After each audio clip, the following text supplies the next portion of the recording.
bleeding everyone.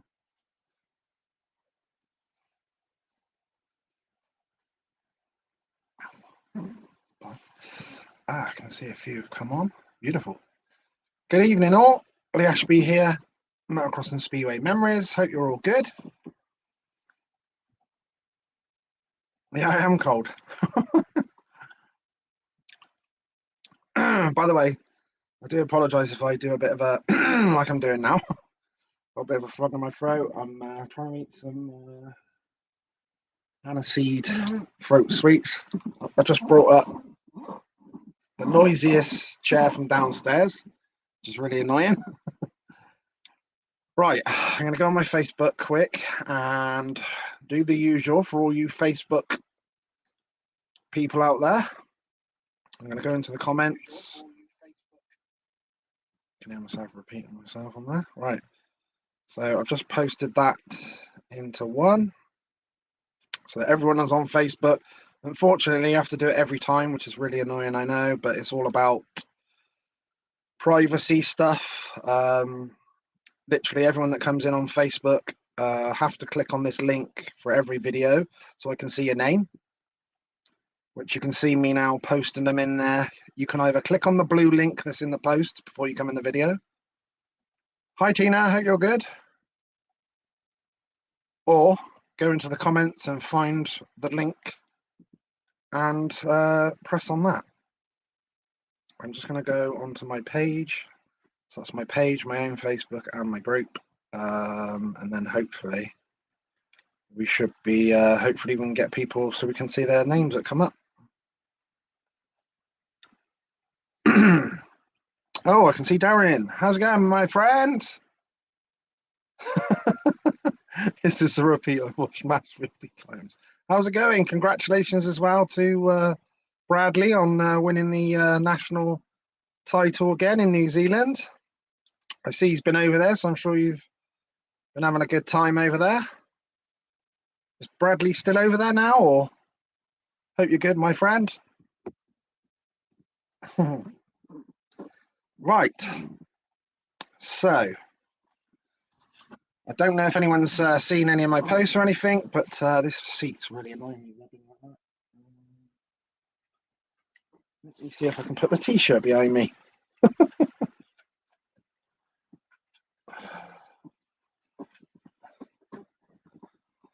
Yeah.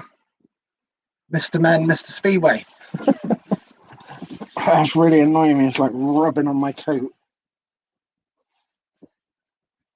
Any chance? Any chance that working?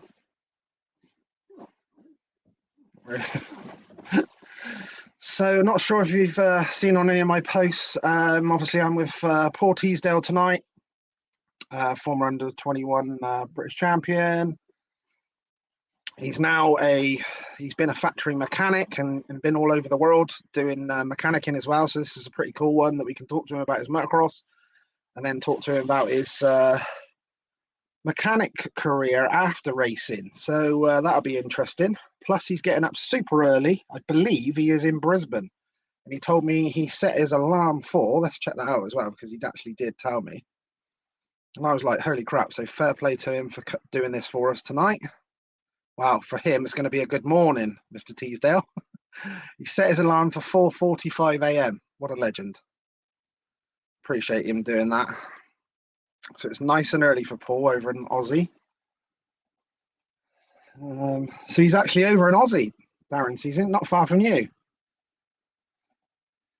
Yeah, New Zealand #1 5 times, all good here. Beautiful. Flies out in an hour, so he's on his way back already. Flying visit in, win the national title and off home. Is he looking to ride next year in the UK? Is that possible? Evening, Keith. How are you doing? So, yeah, so got this tonight with Paul Teasdale. Then tomorrow night, I've got Matt Bates, former British Championship and GP rider, who also runs the UK Arena Cross series right now that they had around a week or two ago, wasn't it? I think they've got another round coming in Manchester soon, I believe. We'll ask him that tomorrow. But it looked good on all the pictures I've seen.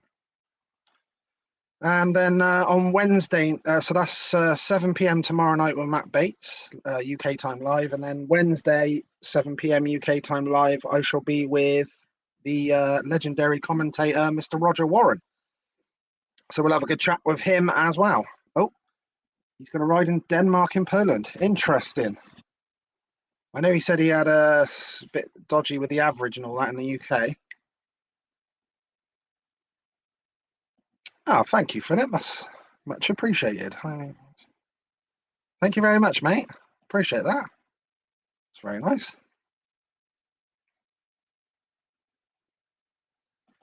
Who's this? So all you guys and girls on Facebook, you need to click on this link that I put in the if you go through the comments, hopefully you'll find it. There it is as well, look. Or you just come out of this video, click on the blue link in the post, and then come back in the video, and I should be able to see your name like that with the others. Otherwise, it's just basically a privacy thing to use your name in your profile. Otherwise, it just comes up as Facebook user, and then I don't get to quote you or know who I'm talking to, which is annoying. So I wish they would stop doing that. I think I'm even live on so I'm live on the free Facebooks, I'm live on my YouTube channel, I'm live on our Twitter, and I'm actually live on Instagram now as well. So we're live on 7 social medias by the looks of it at the top. So it's all moving on. Not sure who that is. TZ is the legend.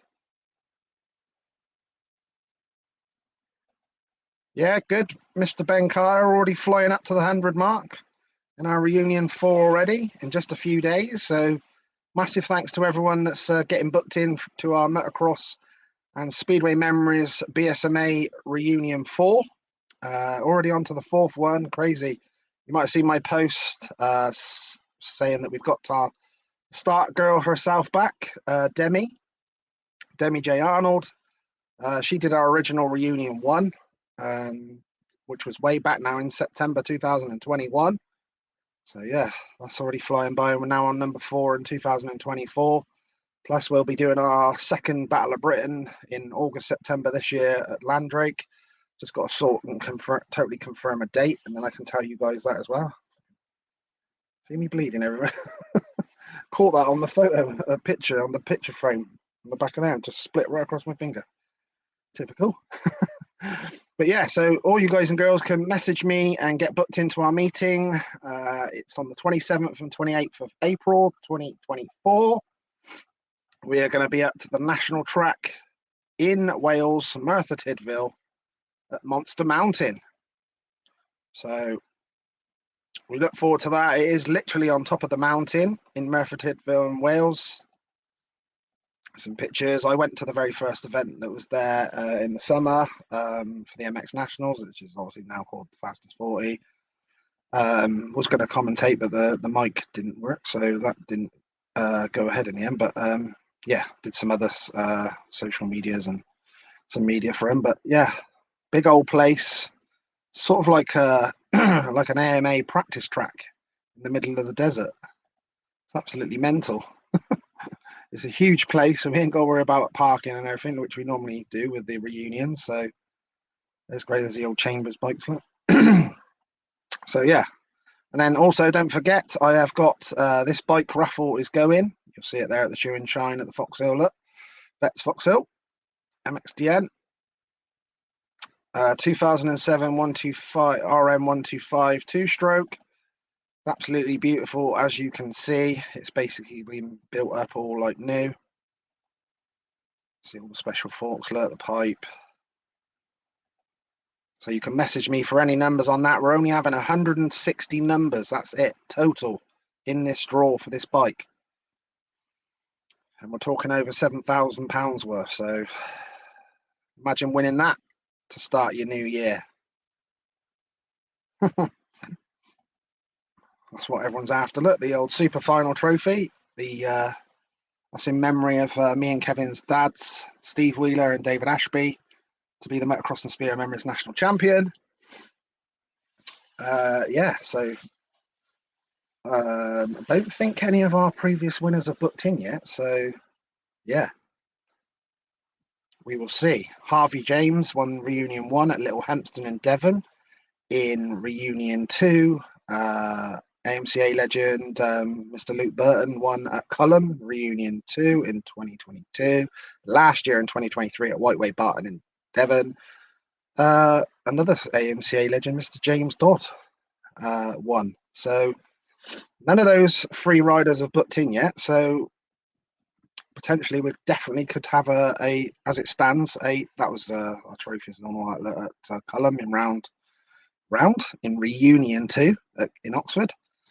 So yeah, and really a massive thank you as well to some of the sponsors that have already confirmed to me that they're going to sponsor a group. So message me if you want to get involved. I think I've got 8 or 9 sponsors for groups already sorted out, because there's a couple of groups that are obviously mixed together in the 8 race format, and I think I've got like 3 or 4 groups left. And just to put it out there, we're also looking for a title sponsor, so any brands, or actually it could be anyone, if it wanted to be a personal one or whatever. And then obviously we're going to do every group there, we're going to do in loving memory of someone special, either someone special to the sponsor or some ones that we've got that we want to do as well. You may have seen my post, former teammate of mine in the schoolboy days in the BSMA. We both raced for Taylor Racing Suzuki's in Chippenham in Wiltshire. The Welshman, Mr. Lee Jones, very, very sad. You probably have seen my posts. Such a lovely lad. Yeah, I won't lie, I did shed a few tears the other night. It did get to me a little bit, that one. And yeah, I just tried to think of some bit like what I do with my dad. I tried to, it's easily to get down in it and get on top of you real quickly. So I just tried to concentrate on the good memories, and then I started laughing after I was actually crying. Just thinking about some of the funny things we did. Everything was factory, always going around like that, and everything that was cool. If it was a good sticker or anything, it was factory. He was such a funny lad, and we had some good times. My dad get on well with his dad, and yeah, it was all very family-fied in the BSMA days there. And yeah, rest in peace to him. Thank you to everyone that wrote down on the post. Means a lot. I saw his sister commented on one of the posts saying thanks very much, it meant a lot, and his dad's seen it all, because obviously them guys are massively heartbroken, obviously. Yeah, once again, how many times do we say? We just need to try and take day by day and do the best we can and have the best time we can here before we go. You never know. Very, very sad. Good evening, Chris. Hope you're good. But yeah, anyway, we will do a group in loving memory of Lee Jones for sure. Such a shame as well. The first thing I thought of when we booked Monster Mountain was he's a Merthyr Tydfil lad all his life. So I thought, he's not been to any of the reunions before. And I thought, oh, we'll be able to get him to that one. And that happened. So yes, crazy. Just typical, isn't it, that we would go in there to his hometown as well. So yeah, obviously his family and friends will be welcome to come out there. We're going to reminisce. It's all about reminiscing with our reunion anyway, with legends that will be coming that I'll be announcing over the next few days and weeks. But yeah, it was very sad. Evening, Tim. How's it going, mate? I'm easily emotional, so I'm trying to keep my head straight here. Yeah, that's right. I'm going to send the man himself the link. So hopefully he's going to get that. I'll just double check that the email's gone. Yes, it has gone. That's good. Right. Hopefully we'll get Paul on in a second. I've got the pictures ready to go to show his racing days and his mechanic days, and we're going to have a good chat. Got plenty of questions down here, but if you want to get involved and ask Mr. Teasdale any questions yourself, because obviously he raced and has been a factory mechanic and done so for many teams, which I'll ask him about. Not sure who that is, but hello. Hopefully you can click on the link above. I've put a few links in there that you can hopefully click on, and it gives your privacy permission on Facebook so I can see who I'm talking to, and hopefully whoever that was saying Teasy's a legend. Now you're having a top dude on your show, and could be even the same person, maybe 2 different people there, or even 3. So hopefully they'll get that sorted out. And then hopefully I can get Mr. Teasdale in here. Here he is, Bat Dad himself. It's good to see him at come down to Reunion 3 at Whiteway Barton. I believe we had a bit of a picture. Who didn't have a selfie with me at that weekend? We got plenty of them going, didn't we? We got plenty of them going. Right, I can see the man has come down into the bottom of my screen, so hopefully it'll work. He can hear us until I bring him in, and then we'll be able to hear him. So let's get this going, and we'll get the man in. Just woke up nice and early for us, so much appreciated to him. Now we're going to blast music, so I hope he's not got his volume out too loud. Here we go.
Thought it was going to go on all night then, didn't you?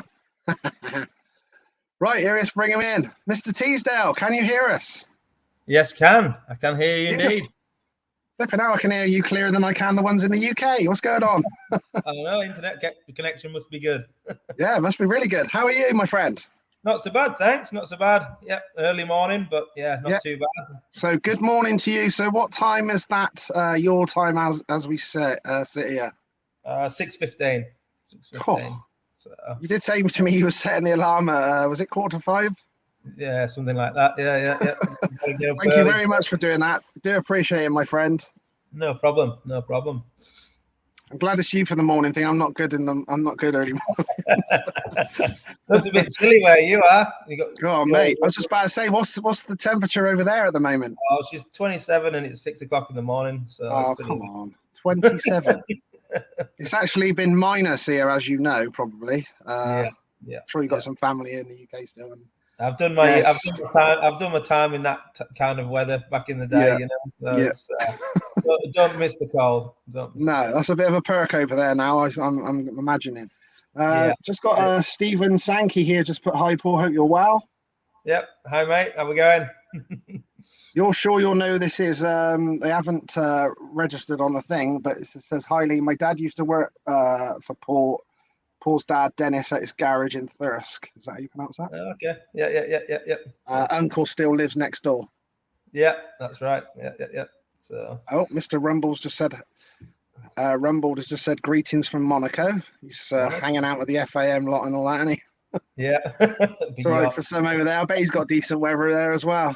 Yeah. That's it. Right, so let's get into it, my friend. Do you actually, obviously I know what you're into, we'll get into all that, but do you still ride any bikes now at all, Paul, or yourself? Do you have a spin every now and then? Well, I've kind of got to the stage in life where I'm not physically fit enough to keep in control of the bike, of what my brain's telling me I can do. So like the last, not the last time I rode, but in 2018, I had a massive crash. At a practice track here. I'd done about 10 minutes, 12 minutes. And I was on a track and you came off the top of this like ledge, jumping down a hill before you went round a tree on the right. And I was jumping to the outside onto a bank and turning off the bank and coming down. But they actually turned the sprinklers on. And as I went off the ledge, the bike like just slid because it was like ice on the top. It just slid Oh, out. no. So I overcorrected. So I corrected it because it slipped out because I was turning left off the top, and I corrected it, but I overcorrected it. So when instead of landing on the bank like that, I landed on the bank like this. It just high-sided me down the hill, and I smashed myself up pretty good there. So like I broke every single rib down the back, cracked the whole rib cage down the back, splintered the front, broke my scapula, and collapsed the lung. So and Jesus Christ. funnily enough, that was like 3 weeks into starting my new job for Circo Yamaha. So it wasn't a great time. They airlifted me out of there, and I woke up in recess at some point. So it wasn't good for me. And from then I came back and I rode a couple more times, and I got a little bit loose. And I'm thinking, why? You know, like I've done many years of doing this, and I'm not getting any younger. So I thought I can ride at any point. You know what I mean? Like, but I just don't enjoy going slow anymore or just cruising around the track. It's like if I'm there, I want to just ride and ride as fast as I can. So yeah, I know the feeling. Yeah, the head says something else and the body's doing that. Really? Yeah. Well, I know exactly what you mean. When I had my little go as well, it's quite actually frustrating in the end. In the end, you think, actually, I just nah. That's right. Yeah. Plus, you've got to look after what you're doing now, I suppose. Yeah, I still enjoy it though. There's no other feeling, you know, like getting your leg over a bike. You kind of lose yourself in the moment on the track, and you think about nothing else in life apart from riding. So it's a great feeling, but I just can't do it anymore. Are we allowed to discuss this? What's this? Craig Chamberlain. Hi, Craig. He's just put, hi, Paul. Good to see you.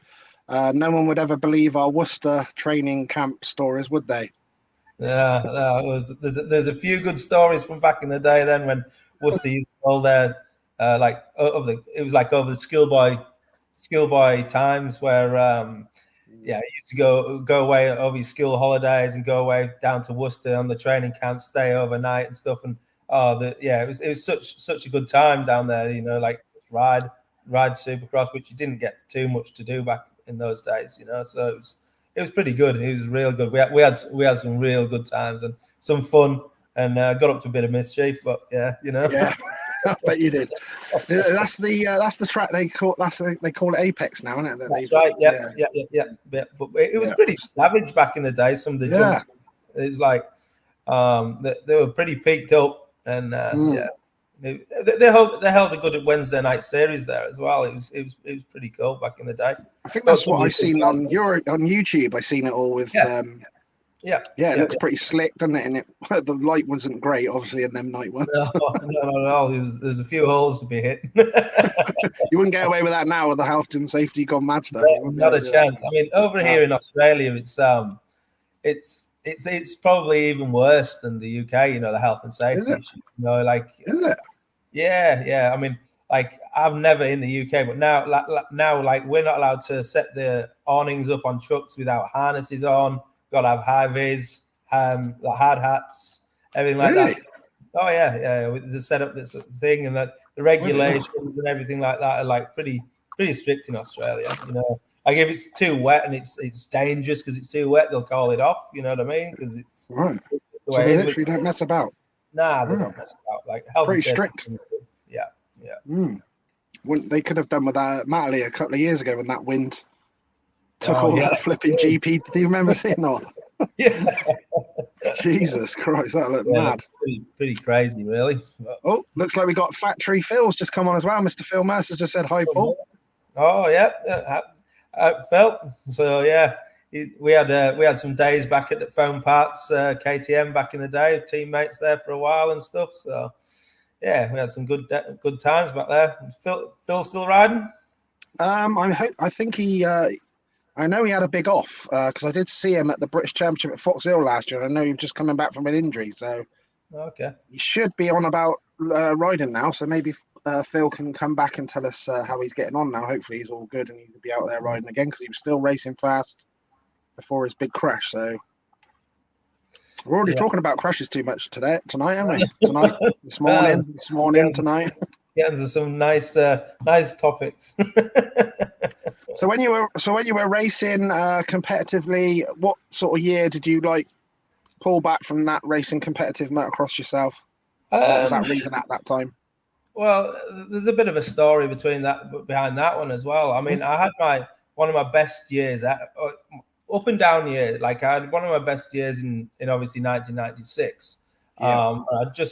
We come out the schoolboys the year before, I think, and then rode the under-21 British Championship, and I ended up winning that. But in the adult British Championship, everything just seemed to go wrong for me that year. You know, like I ended up with a couple of bike issues. I ended up with a couple of crashes and some first turn crashes, which was out of my control. And I never really seemed to excel that well at the main British Championship that year. But then Dave Thorpe gave me a bit of a chance because I won the under-21 British Championship. Because at that time, Dave was he was managing the under like the Coupe du Avenir, the under-21 Nations thing. Yeah. And he gave me a shot at that, so I went over there and did that with, I think it could have been with Saudi Hucklebridge and myself, I think. So and we went over there and did that, and I ended up having a massive crash and breaking my neck over there, and I ended up in hospital over there for 2 weeks over there in Belgium. And then came back, and I ended up in a spinal injuries unit in Pinderfield for another 6 weeks or something like that, I think it was. And after I came back from that, I think I was like I didn't know it at the time, but I think I was kind of mentally scarred from that because scary, isn't it?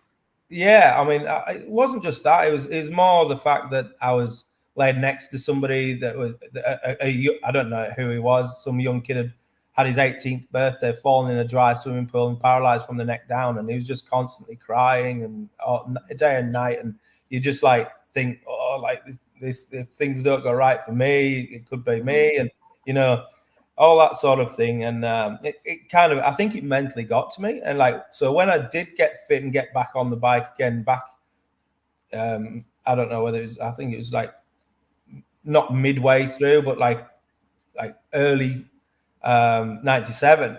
I was there, and I thought I was doing as much as I could, but I just wasn't going forward. I was kind of like in a stagnant position where I was like, just people were actually beating me that I've never even thought would be beating me. You know what I mean? Like, and I was just like, man, how are these guys beating me? I waxed them all last year. You know what I mean? And it's like, and I'm just like, what am I doing wrong?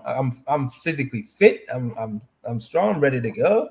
I'm just not pushing forward. And went to the practice tracks, and I could, because me and Ryan Vose, like we trained a lot together and stuff like that, like all the time. At that back in those days, he was like sort of with my sister at the time, and we were training all the time together, you know, and I was just as quick as him, and he was getting the results at the British Championships and stuff the year after, and I'm just like, man, like I don't know what I'm doing at Ron race day, you know, like something's just missing, and it's not. And anyway, we got sort of 3/4 of the way through that year, and I rode around at Hawkstone. And I pulled off the track, and I said to my dad, I'm done. I can't go forward, and I'm not going forward. I'm not doing anything. And every weekend, you know, it's like when you've had a bad race and you've got to travel over with your dad speaking to you. Yeah, that's always good. So I'm like, yeah, I was just sick of it as well. You know what I mean? So I kind of stopped at the end of 97. And then I got persuaded to ride in 98 just for ARD Yamaha. It was Masons, you know, so Lee Mason's family. Can you remember Lee Mason? Yeah. And so I rode there, and that was when that horrible 4-stroke came out, that Yamaha 4-stroke. And I started on that, and that thing bit me a couple of times, and I was just didn't go anywhere on that thing. It was just it wasn't a great bike to ride at all. So and I just pulled the pin. I just said, that's enough for me. I'm out, you know. So and that's exactly what that's exactly what I did. I just stopped riding and went and got a job in a dealership for I think it was only for like, what was it, maybe a year or so. Like, and then I started just riding for fun, and the aspect of my speed and everything started coming back. And then I was just riding an old Kawasaki. It's like 4 years old. I had three of them to try to make one good one, and like, and I was just riding it, and I went and did what was it called? Supercross at Sheffield. Oh yeah. Like, I just thought, oh, I'm gonna just enter it just for a crack. You know what I mean? Just for, like, on this old bike. It's like 4 or 5 years older than, like, everybody's there on the factory bikes, and I'm just on this old smoking thing, you know, this smoking Kawasaki. And I'm just like, I can remember lining up. I was like next to Jussi Vevalainen in the thing, and he's on his fresh bike, and I'm just revving mine. It's all smoking and stuff, and I'm like, it was like, no. And anyway, I rode, and I did all right. I qualified for the main and stuff, and then the dealership that I was working with then said, "Oh, just imagine if you had a good bike and you could ride it." I said, "Well, I haven't. I can't afford one, you know." So, and they said, "Oh, well, we'll give you one." So the shop actually gave me a bike, but then Mark Bishop from Phone Parts KDM came over. Well, Phone Parts at the time, he was just he wanted to sponsor somebody and get into motocross, so he came over to me and collaborated with my dealership to fully sponsor me with everything, you know. And I was like, oh, here we go again. I'm getting back into it again, you know, like so, pulled in again, yeah. Yeah, so I ended up getting back on that, but I was still working at the time, and I said to him, look, I can't afford to ride for nothing and just do that. So I ended up, working and just been fully, like, sponsored. I didn't have to pay for anything for racing, but I wasn't getting any wage or anything like that, you know. So just doing that, and then I just thought I wasn't enjoying working at the dealership and stuff like that. And then Mark turned around and said to me, well, I've been speaking to KDM for next year. Would you be interested in that? Like, being full-time with us for that? And I was like, well, sounds all right. That sounds good. And I was hating at the dealership anyway. And I just thought, radio, I'm just going to bite the bullet here. And that was the year that there was, he set up a team with, who was it with? I think it was maybe Ben Saunders. Oh yeah. Bird, myself, maybe Phil Mercer. And that was the Phone Parts KDM year that we all rode for him. Then the year after, he basically said to me, like, oh, do you want to manage the team, sort of thing? So, and like, we'll go with that.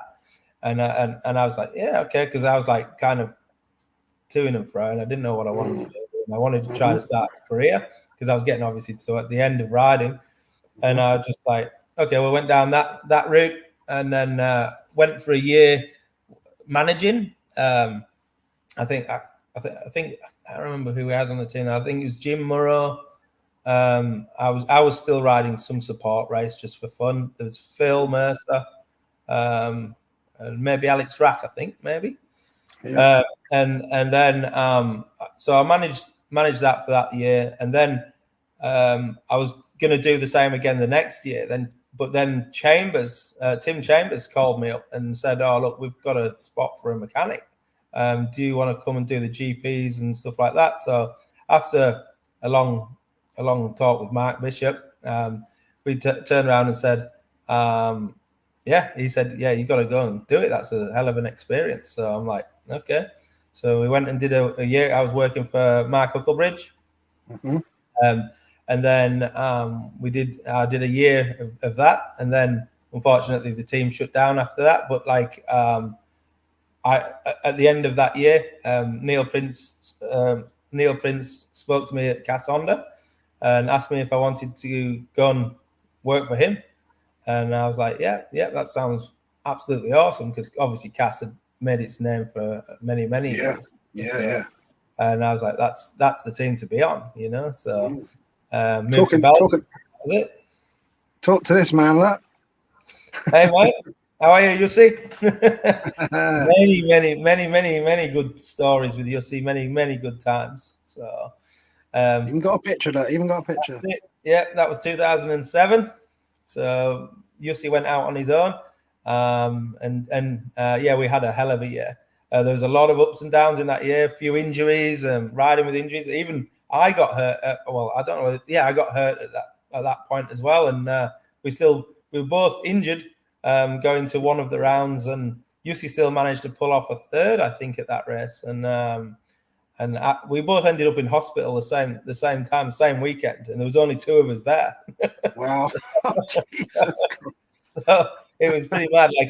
Because the start was down a hill, and I couldn't actually get down there to put his start button in and stuff like that, because I couldn't get back up to the pit box because my leg was knackered. So he just said, "Oh, don't worry about it. I'll sort it out down there." So yeah, it was pretty wild weekend. Yeah. Sounds like. Yeah, and I had to drive the truck back from there. Then after still with my blown up foot and my I'd torn my Achilles, so it's like Jesus Christ. Yeah, you two are right pair then. yeah. You have to go in threes after that. Yeah, but he came over to my wedding to Australia as well, and I haven't had chance to return the favour to come back and see him in Finland yet, but hoping to do so someday. But Yussi's son's riding well at the moment. By the looks of it, I keep an eye on that. So looks like. How old is he? Oh, I'm not sure how old he'd be. He'd be about 15, 40 maybe now. Maybe Yussi will tell us. And so he's one to watch then from the next guy coming from Finland then, is he? Yeah, I think so. He's riding real well. So hopefully he'll progress. So here he goes. He said that you drove all the way from Italy to Finland. That's right. I know. Jesus Christ. How long was that then? Oh man, that would have been a hell of a long time. So yeah, I can't remember back now, but that'd be I don't know, I guess 20 hours or something like that, I would imagine. 20 hours. No, he's 12. He's 12. 12. Oh, it's 12. Yeah. So flying there. Yeah, but to keep an eye out that then. I didn't know about that one. So he's riding real good. So also got Ken Winstanley's just come on as well. Saying, looking good, Paul. Used to love watching you ride. Top rider and a bloody good man on the spanners. yeah. Thanks, Ken. But I guess I was entertaining for a few people to ride when I was riding back in the day, because I did crash a lot, that's for sure. So, but I always try to give it my all, as most riders do, But I just kind of had that mentality. Well, Dad always said, if you're not winning and you don't crash, you're not trying hard enough. So all out, Mr. Teasdale. That's right. So good to see you, Ken. I'm glad. Thanks for coming on, buddy. He's a proper legend, that man. Yeah, he's done a lot for the sport as well. Yeah, he has done a lot. He used to run the series and stuff like that. I remember that. Yeah, his series at one point should have been. He should have taken over from the British Championship. Everybody was wanting to do that series rather than the British Championship at that point. He was paying good money. His events were great. He was going some good tracks. So, it was a good series.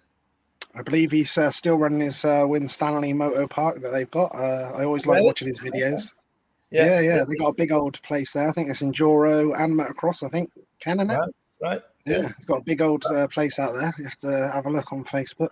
Yeah, got a page on there. So basically, I think I know where you are. Actually, looking at my picture here, let's have a look. Me? Is that where we are? That's exactly right. That's exactly where we are. See the corner. I could just see the corner of your bike there over your left shoulder. I see the number 1 plate. So I thought, hang on, that's where we are. That's it. So what is that? The bike from? Did you take that over there or? Yeah, well, I had it in the UK. I obviously, I got rid of it. I sold it originally, and it's a funny story, and it got lost in society, sort of thing, and then somebody found it,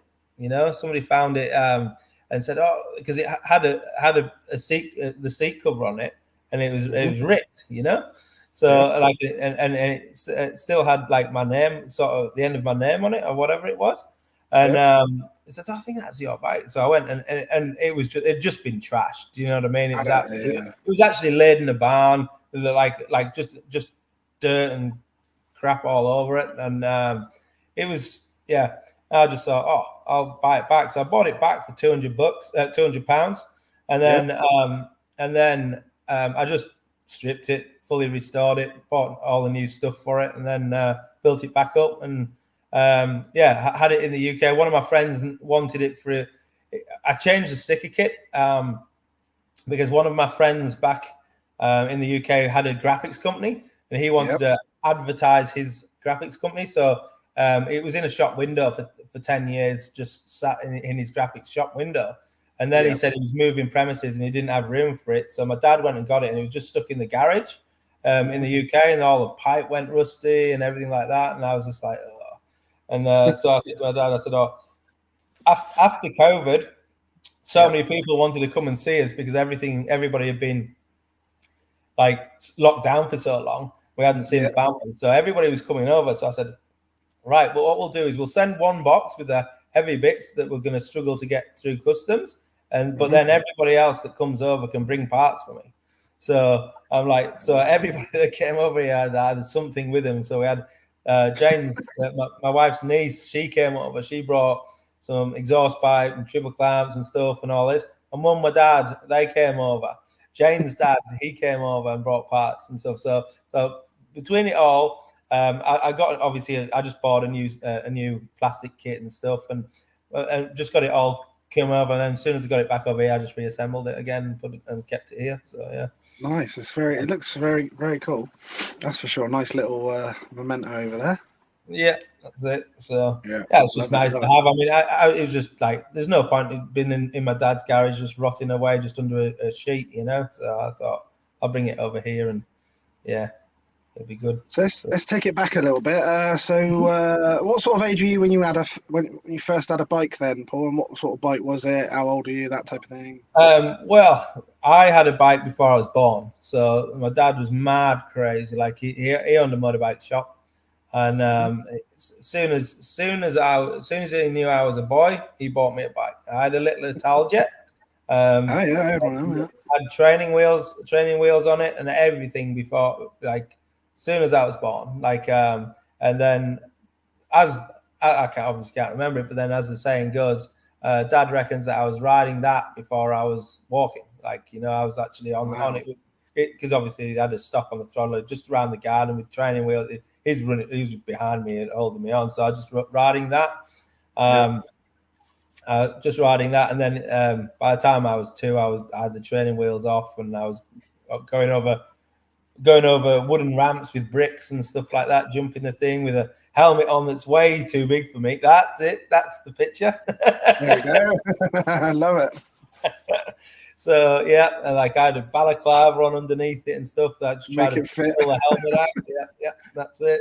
So brilliant. And I had a couple of little stacks on that. I think we ended up getting rid of that because I went through a fence or something and bent the forks under the thing. So so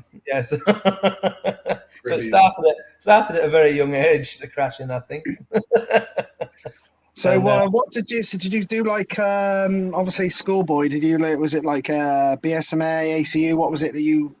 Well, I was I was never allowed to race, because my dad wanted me to ride and to get good. So I ended up like having bikes all my life and motocross bikes and stuff, but and kept them at my friend's farm, and we just built a track. Like he had an old field that he used, so we just built a track there. And I was never allowed to race because my dad was always away racing grass track, sidecar grass track, and so I never actually raced. I raced my first race in, I think it was 1988 at the age of 12 or 13. I think it was like on my birthday. I said, look, for my birthday, I want to do a race, you know, and I was absolutely terrible, but but I got the bug for it, and dad enjoyed it. He was coming to the end of his racing career as well, you know, like he had a lot of injuries too. So, and so we just started that, and just so happened that all the events around us were all ACU events, you know, like because we're from up the north, you know, the BSMA was sort of more southern, you know, Dad wasn't really, he'd done his time up and down the country racing grass track. and like he was like, no, wasn't really that willing at that point because I wasn't doing so well at racing to travel. So we just started doing all the ACU events and things like that, and then we just ended up progressing from there. And then we had like he just gave me challenges all the time. Well, if you want to carry on racing, if you get to this in the club championship, then you'll get invited to represent that club at the because you had to qualify back in those days. You got to be good at a club, and then if you got picked from the club to go to the ACU semi-finals, you got to that, and then if you got through from the semi-finals, you went to the finals, and then that was where all the top dogs were. So I managed to do that in the first year, the second year of racing. So yeah. I think you've got everyone on the IntelliJet thing now. See if the boys are all coming out. Even my dad made me an IntelliJet. They were the bike back in the day. I don't think they're even still made anymore, right? No, not that I've seen or heard, but I'm sure there's a few kicking about. Maybe that'd be cool to see one, wouldn't it? Ben Vizard just put, I had James Cumber's IntelliJet, my first bike. Yeah. What did you have? What did you have? Yeah, I literally did have an IntelliJet that my dad made. And I'm just trying to find the picture of it. He put a speedway disc in it because obviously it's coming from a speedway family. Oh yeah. He put a little speedway disc in the back. Yeah. That's how I learned. Yeah, that's how I learned. Just changing gears in the speedway car park and on the concrete speedway car park. Yeah, going up and down. I think these days it's all Pee-wee first, and then so that's it. And automatics and all that, but never did any of that. Yeah, no, that's right. Oh yes, he's just put so Velo won the Finnish MX 85 championship last year. He is on a 125 now. Is it time for you to come over Finland for the summer as mechanic for Velo? Yeah, maybe it is. What's the deal? What's the deal? Yeah. Well, send me the contract. Yeah. Send me the contract. Exactly. Yeah. I've been keeping an eye on Velo on the socials and things like that. So and I can see he's going to go far. He'll have his dad's heart, that's for sure. So all out. It was always all in. So I'm sure Velo's got the same mental attitude. So hopefully he progresses and goes well. Hopefully he just doesn't have as much injury as Jussi did. So for sure. Yeah. I love this picture as well. I love that Team Green jumper on. Oh man, is that the family? Who is that? It was just a girl I was seeing at the time. So okay. And that's just at school. That's at school. That is. Yeah, back in the day. I don't even know how old I would be there. Probably 13, maybe 14, something like that. Remember the old Team Green stuff? Yeah. That's obviously that was my second year of racing, I think. So that picture was So what clubs did you start riding in then, Paul? What sort of clubs did you ride in? There was Northern MX, and then there was Thorn and District.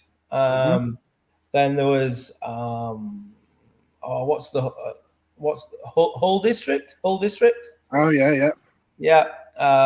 And then we started to venture a little bit further north up to like Durham way and places like that. So we just stayed local to where we were to start with.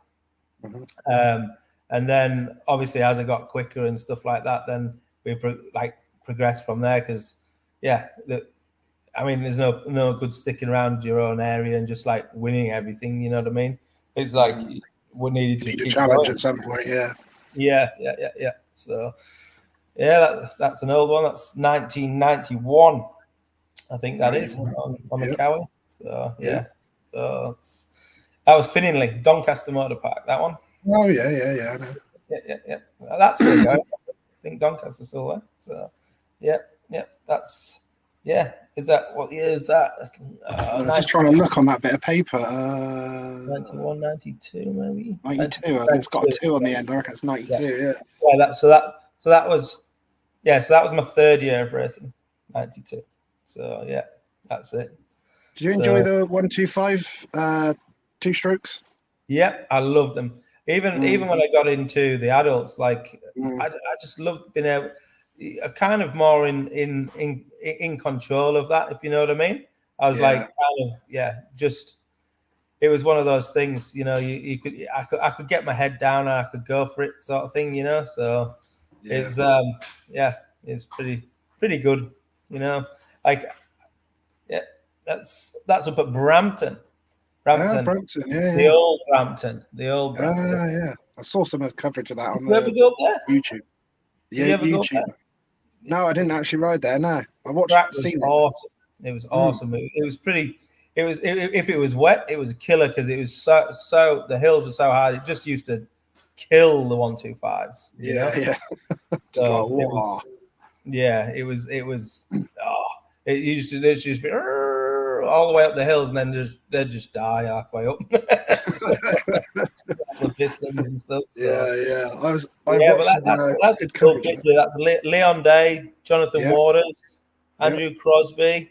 I can't see who's next to me actually, so I don't know who that is next to me. Maybe Chris Brammer, maybe. I'm not sure. Yeah, Leon Day's been coming to all our reunions. He's still racing. I went and hung out with him a couple of times in the UK, like years and years ago and stuff, and he'd stopped racing at that point, obviously. He's I see him. He's getting back into it. He's having a go again, and I think he's got a 450 this year. I saw that. Yeah. So that was 2005, I think. So sorry, 95. 95. Sorry, 1995. So yeah. Oh, that was a meeting. That was a meeting that gave me so much confidence because Carl Nunn, obviously, as you know, which is I can see Nunn. That's been behind you, yeah. Yeah. So that was at New Year's Day. You remember they used to have the New Year's Day race at Hawkstone? Yeah. First race that I'd come to ride against Carl at that point, and like he was obviously fully sponsored Team Green and stuff, and he went like, and a lot of the good boys were there, like you can see, like obviously Jamie Breeden and people like that. So, and I went there and I beat him like fair and square, you know, like, and I was like, man, if I can beat Nunny, because Nunny's won everything, you know what I mean? Yeah, so I'm like, I'm in the right spot right now. So it's pretty good. That was I can't remember whether it was 95. Maybe that was 96 New Year's Day, and I was still on the old bike. I'm not sure, but that's definitely a 95 bike. So yeah. Oh yeah, and that's Worcester Supercross. Is it the Supercross or is that indoors? I think not indoors. That could be NEC, was it? NEC? Yeah. So just trying to look at the riders on there as well. Yeah. I can see Greg Mills. Yeah, Greg Mills. Team Green. Yeah. I think that's recognised Mark Hook right on the end on the Yamaha, I think. Yeah, Mark Hook and maybe Fraser Swanson, number 6. Yeah, Fraser. I think I can see Paul McCarthy there as well, about 3 in. Yeah. So they were good days as well. Like, do they still run in the UK now? Like the indoor Supercross? I mean, I know you've got that Arena Cross Championship now. Yeah, that's pretty much it now. Yeah, the Arena Cross took it over. Yeah, they don't have any of the big ones where they get the international guys over and stuff. No, other than that World Supercross that come over to Cardiff. Yeah, I went to that at the Millennium Stadium, but no, it's all the Arena Cross really. Yeah. Oh, okay. Yeah. But they don't have any of that NEC or anything like that anymore. Right. Yeah. I think the next Arena Cross is in Manchester, I believe. Okay. Yeah, how many rounds do they do of that? I actually don't know how many they're doing, but I think there's going to be at least 3 or 4. I think it is. Yeah. Yeah. Oh, another. I used to race with Charlie as well. As Charlie Hollis has just come on. What are the plans for this year with Serco Yamaha no longer being around? Yeah, it's a bit of a shame. Like Serco, they're a hell of a good team. They've been there for 23 years, with Yamaha. So it was a shock for us to get the call from Yamaha to say that there wasn't going to be any budget for us for next year. So like the Yamaha, so the saying goes, Yamaha's cut back a lot. Like worldwide and everything, I think. So I think it's all to do with them not liking the road bike. Like they're not being competitive with the road bike with Vinales, and so they have to rebuild the whole bike, and it's going to cost millions to do. So they've taken away from all racing that's not fun, not important to them. So I guess. In Australia being so far away from everything, I think that we kind of like get everything last over this side. So they said that they were pulling back on budget and restructuring the whole thing, which kind of makes sense a little bit, but I didn't think Serco should have been the one to go, So but they're restructuring, so I don't know what they're doing like at the moment, because Serco's been there for so long. They've gotten so many championships, and for them to like get rid of us was a big surprise. Because they formed a small team, which is Yamalube Racing, which is like it was the schoolboy team. It was the under-19s, and then Jay Wilson ended up without a ride one year, and he was a privateer and won the championship. So they took him on, and just had that team as just the one MX2 rider to help him out, along with the under-19s and everything else. And then it kind of progressed from there to being to being an MX2 team. They took on another rider to partner with Jay, and then when Jay left, really that team should have been scrapped and gone back to under-19s again. Really. That's how it should have been, because it was a low budget team. The bikes were stock and pretty average. The riders weren't getting paid a lot of money. So it was a very low key, small team. So realistically, that one should have gone. And WBR, WBR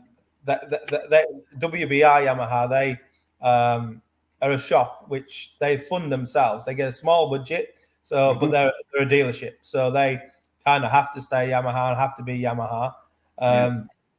But there was self-ran basically. So Serco should have been really the team to be kept in the MX2 class, because obviously CDI you've got in the MX1, but they didn't. They got rid of Serco and they've taken this smaller team and given them budget. But that's just because that smaller team is in-house. But they've also made WBR go back to under-19s. So they're not too happy about it either, really. Like they're not happy at all, because they self-funded, but they've been told by Yamaha that they have to do MX3, which is under-19s, because this small team is now wanting to get the big team, which is a bit of a kick in the balls for everybody that's been there for many years. And Yamaha, Yamaha have kind of had what's the word? Like loyalty, I guess. Like with the teams that have supported them for so many years, they've just kind of like whatever, kicked everybody out and then try to make this team a good team. But none of the riders want to ride for that team, because it's a team that the bikes are not that great, and it's like, and just a lot of the riders that have left there have said that they'll never go back. So, you know what I mean? It's like, it's not a bit messy in the end. Yeah, for sure. But at the end of the day, I don't know what I'm going to do. Well, I've got some plans. I think I'm just going to start out by myself, go on my own, like just do my own mechanicking, maybe not a shop as much, just maybe like do some like just servicing and engine prep work, some do all sorts of stuff like that. See if I can get some business like that. But I'm also going to do fly in, fly out weekend mechanic for a team as well, which at the moment I've agreed to go with Honda for next year, and do a fly in, fly out job for Carl Webb. So nice. So I'll be working for Honda this next year. So it's got some interesting different things going on for next year. Yeah. Well, this year, isn't it? We keep saying next year. So there's a few things there that I've got my finger on the pulse with, but I just haven't hit the trigger yet. So where we go. Yeah, we're keeping on with it. I'm not sure if you know who this is. I might have to go back on here and have a look on my actual social media so I can see who these are. That says TZ, the shark fin legend, crazy times on tour, dude. I would imagine that'll be Lee Williams. Yeah, I spoke to him earlier actually. Yeah, I did speak to him earlier. Actually, that's Max Hendy. Oh, Max. Yeah. Wow. Yeah. Oh, yeah. Well, there's a lot of stories, but we probably can't say on here. But that happened. Yeah, I'm sure back in the day.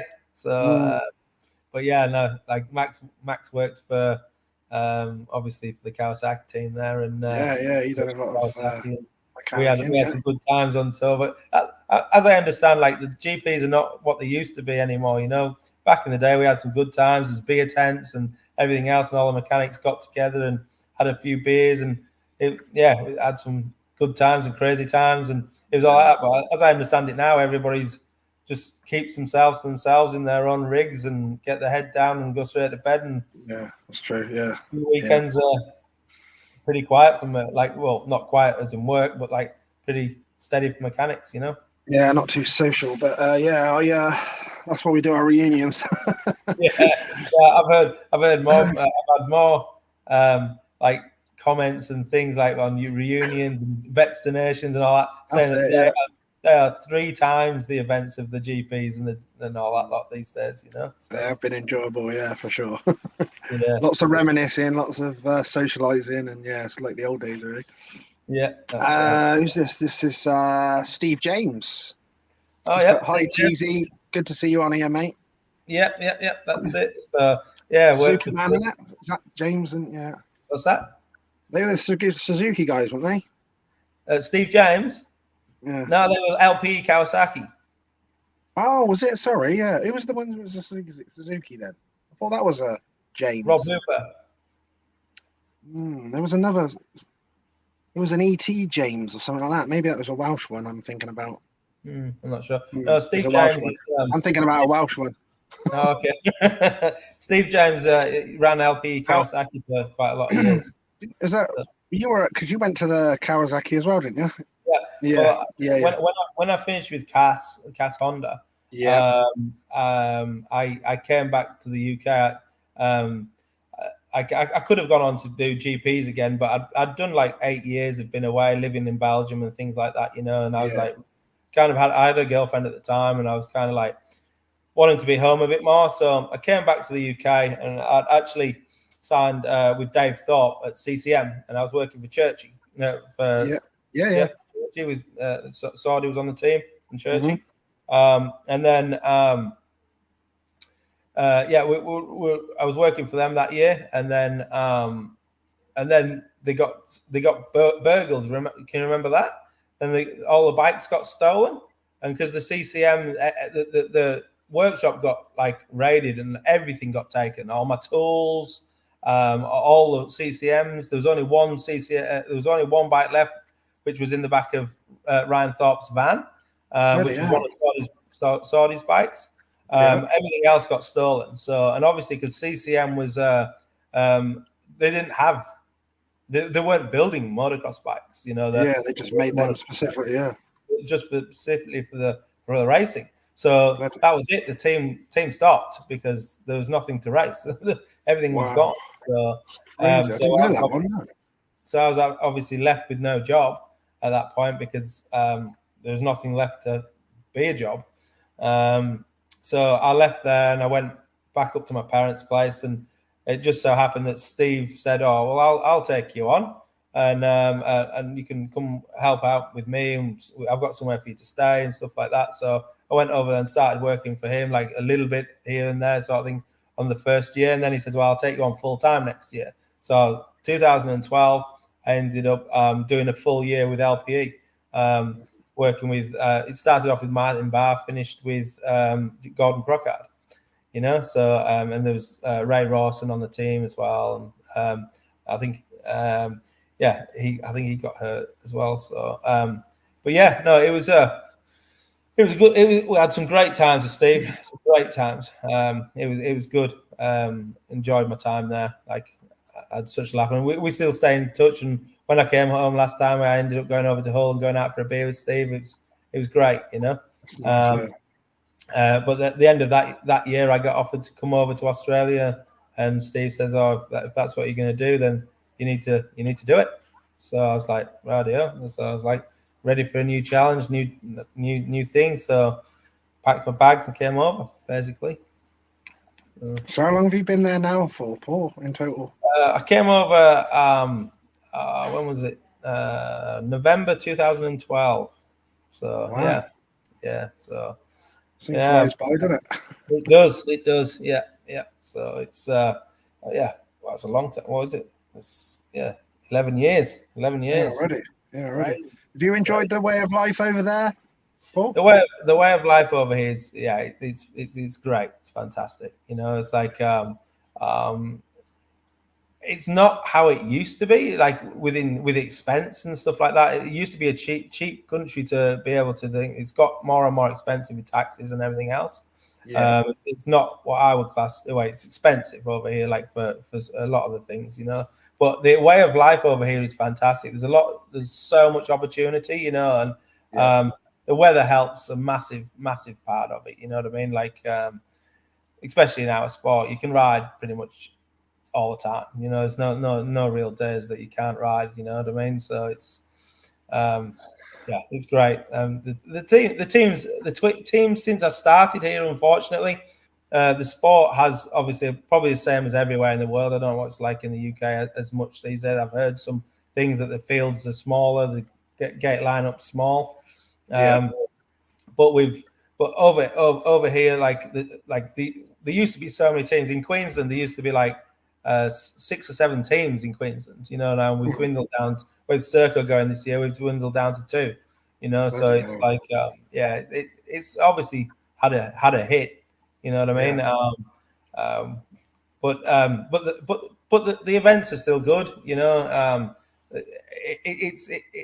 It did go down into a hole, and then it got sold from one guy to another, and then he started bringing prize money back, so got more privateers to go and stuff like that, and then so it's definitely the last 2 years he got it back on TV as well, so that kind of like helped to get more people back there. We don't get crowds. We don't get big crowds like we used to. You know what I mean? So it's but that's probably everywhere.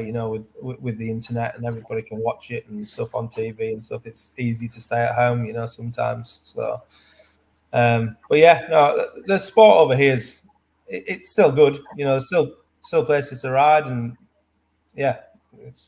it's doing all right. Have you always was you always into the technical side of the bikes, Paul? Was that something that came later on, or how did that? Well, when I was younger, from schoolboy age, my dad he owned a motorbike shop, so he had a motorbike shop before I was born.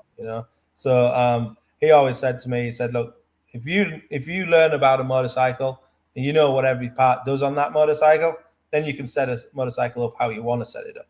So he's like, you have to learn. You have to, like, as well, like at that time as well, like I wasn't earning massive money as well, sort of thing. So he's like, if you don't make it, you need to have a trade behind you that you can fall back on. So we kind of really did it a little bit of I was doing my apprenticeship sort of thing to be a fully qualified mechanic through the schooling system and stuff like that in the UK, where you had to go to college once a week and all that crap. But like, I can't. We kind of blagged that off, and like, I just went through my dad's business. You know what I mean? So it was. I ended up just getting my degree and becoming a fully qualified mechanic. But also like I did my own practice bikes and stuff like that at home and worked on them, and I did everything myself as well, like obviously through my dad's art. Excuse me. So as soon as you obviously finished your racing, you obviously made a good name for yourself very quickly doing the mechanic side as well. So you enjoyed that side of it as well, just being part of the racing scene still. And that's it. I mean, just the mechanic side of it can be just as fun as riding. You know what I mean? Like you feel the same like feelings when you win. You feel the same feelings when you lose. It's great. It's just a great thing to be around. You're traveling. Every day is different. Some days you're in the shop. Some days you work on race bikes, practice bikes, going out testing, on the dyno, whatever. You know, like there's so many aspects to the job. You're cleaning the trucks. You're loading, unloading. You know, traveling. It's great. You know, it's a great lifestyle. Like there's not many jobs in the world that you can get up every morning and just go, right, today was different than yesterday, but it's still doing something that I enjoy, you know. So it's like most jobs, if you're doing something, it's like if you're, I don't know, if you're a plumber or something, it's like one day you're on a $2 million house doing a great job there, you know, fitting some fancy tap. Next thing you're in the sewer, you know what I mean? It's like the next day can be crap, but like I'm not saying every day is great, but racing, you know, you get the bad days, it blows up, and when bikes blow up and things like that. But it's just one of those things, you know. So do you get a lot of? Do you have a lot of pride about that, Paul? You've obviously done very well. You've had a successful career with that as well. You've won a lot of things over there as well since you've gone over there. Does that mean a lot to you?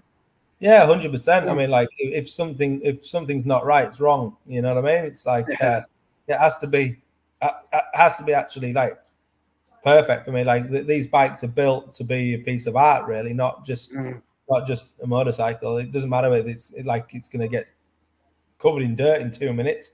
You know what I mean? It's like it still needs to be pristine when it goes out. You know, everything needs to be right. If you've left one thing like not undone or something wrong, or you know, you're going to know about it. Simple as that. It's something that I pride myself on. I just love seeing the motorcycle being finished perfect, you know, like, and everything just right, you know. Like I like my biggest pet hate is like when you finish your bike and then somebody puts dirty hands on brand new grips or something like that, and I just hate that, man. Like, it just kills me. OCD, like that, Paul. I like that, Paul. That's me as well. I like that. What was this man like to work with then? You must have had some fun and games with Mr. Mackenzie. I've known Billy since he was probably about, I don't know, whatever the 60s is, like, well, he's 65, 7, 8 years old. So yeah, that's the Nations. Yeah. So cool. I've worked on and off with Billy for many years and stuff like that. You know, like Billy was one of the ones that him and Andrew Pringle were the two guys that convinced me to come over to Australia. To be honest, and yeah, I mean, I'm a really good friend with Billy. You know, like I actually saw him between Christmas and New Year. He was over here, you know. So really nice. Yeah, so I caught up with him. He came over to see his brother and stuff, and have a bit of a holiday. So we caught up a little bit then. Nice. And I've actually got one of his jerseys on the wall here. I've got all the championship ones on the wall down here from winning the British Championships and stuff. And I've got his donations helmet over in that cabinet over there. Nice. So I got his donations cabinet there and a helmet there. So yeah, it's pretty cool. So good times there for sure. Many good times with Billy. Like he's a legend, really. So he's done a lot. Yeah, great guy. Yeah, he's a proper character as well. Oh yeah, he says it as it is. That's for sure. Oh mate, I was like asking some riders and stuff for some videos, just promos for the reunion. And I was I asked him, and he literally sent me the funniest video ever. I was like, "Can I put it out?" He literally FaceTimed me on there, and he was like, "I don't do that shit." I was like, "Crack me up, absolutely crack me up." Oh, he's hilarious, isn't he? He's hilarious.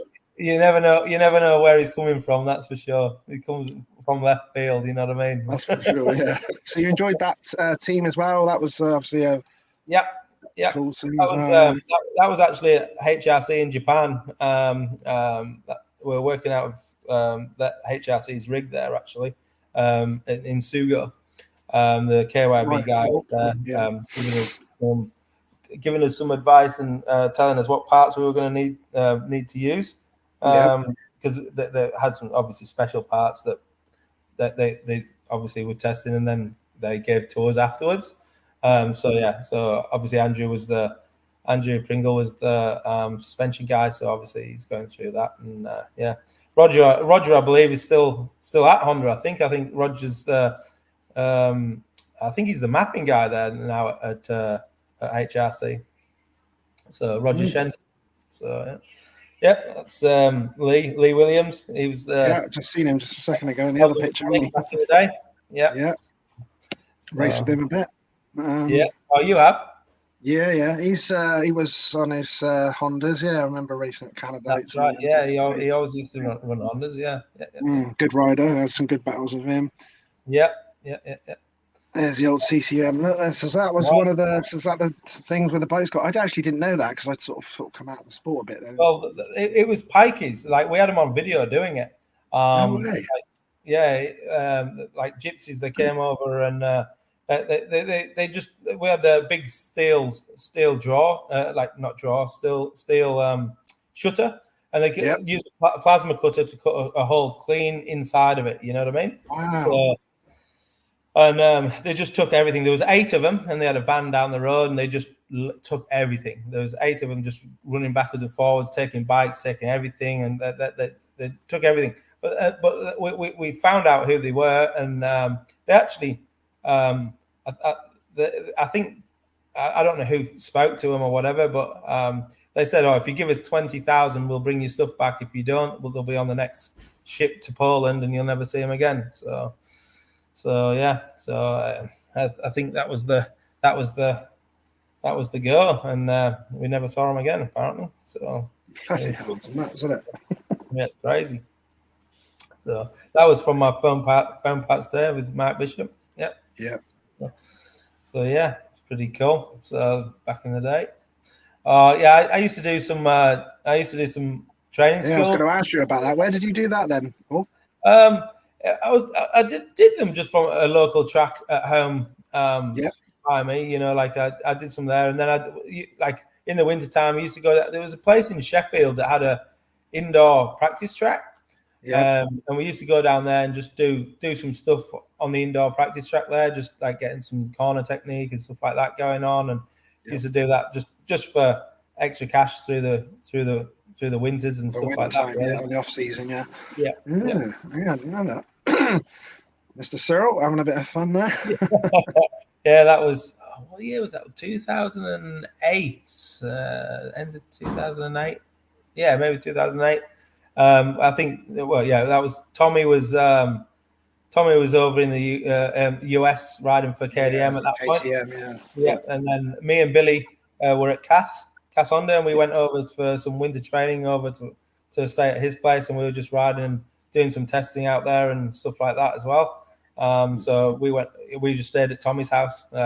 Went out for a couple of drinks at some point, obviously. So yeah.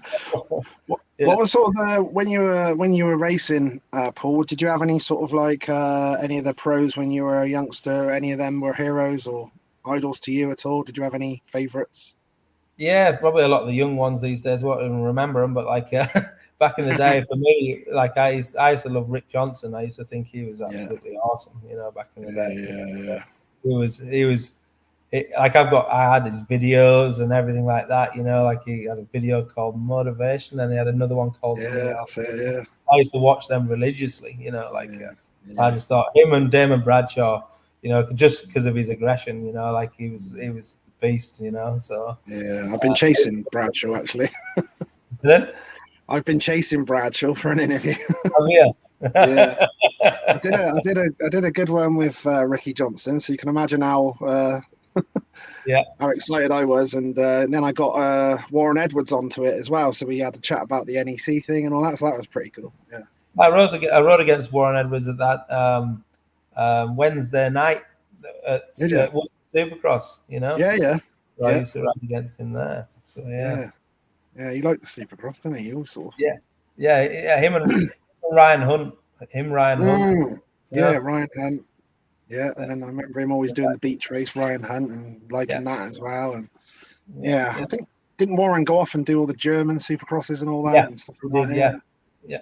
He was a good talent, was Warren. Yeah, it was.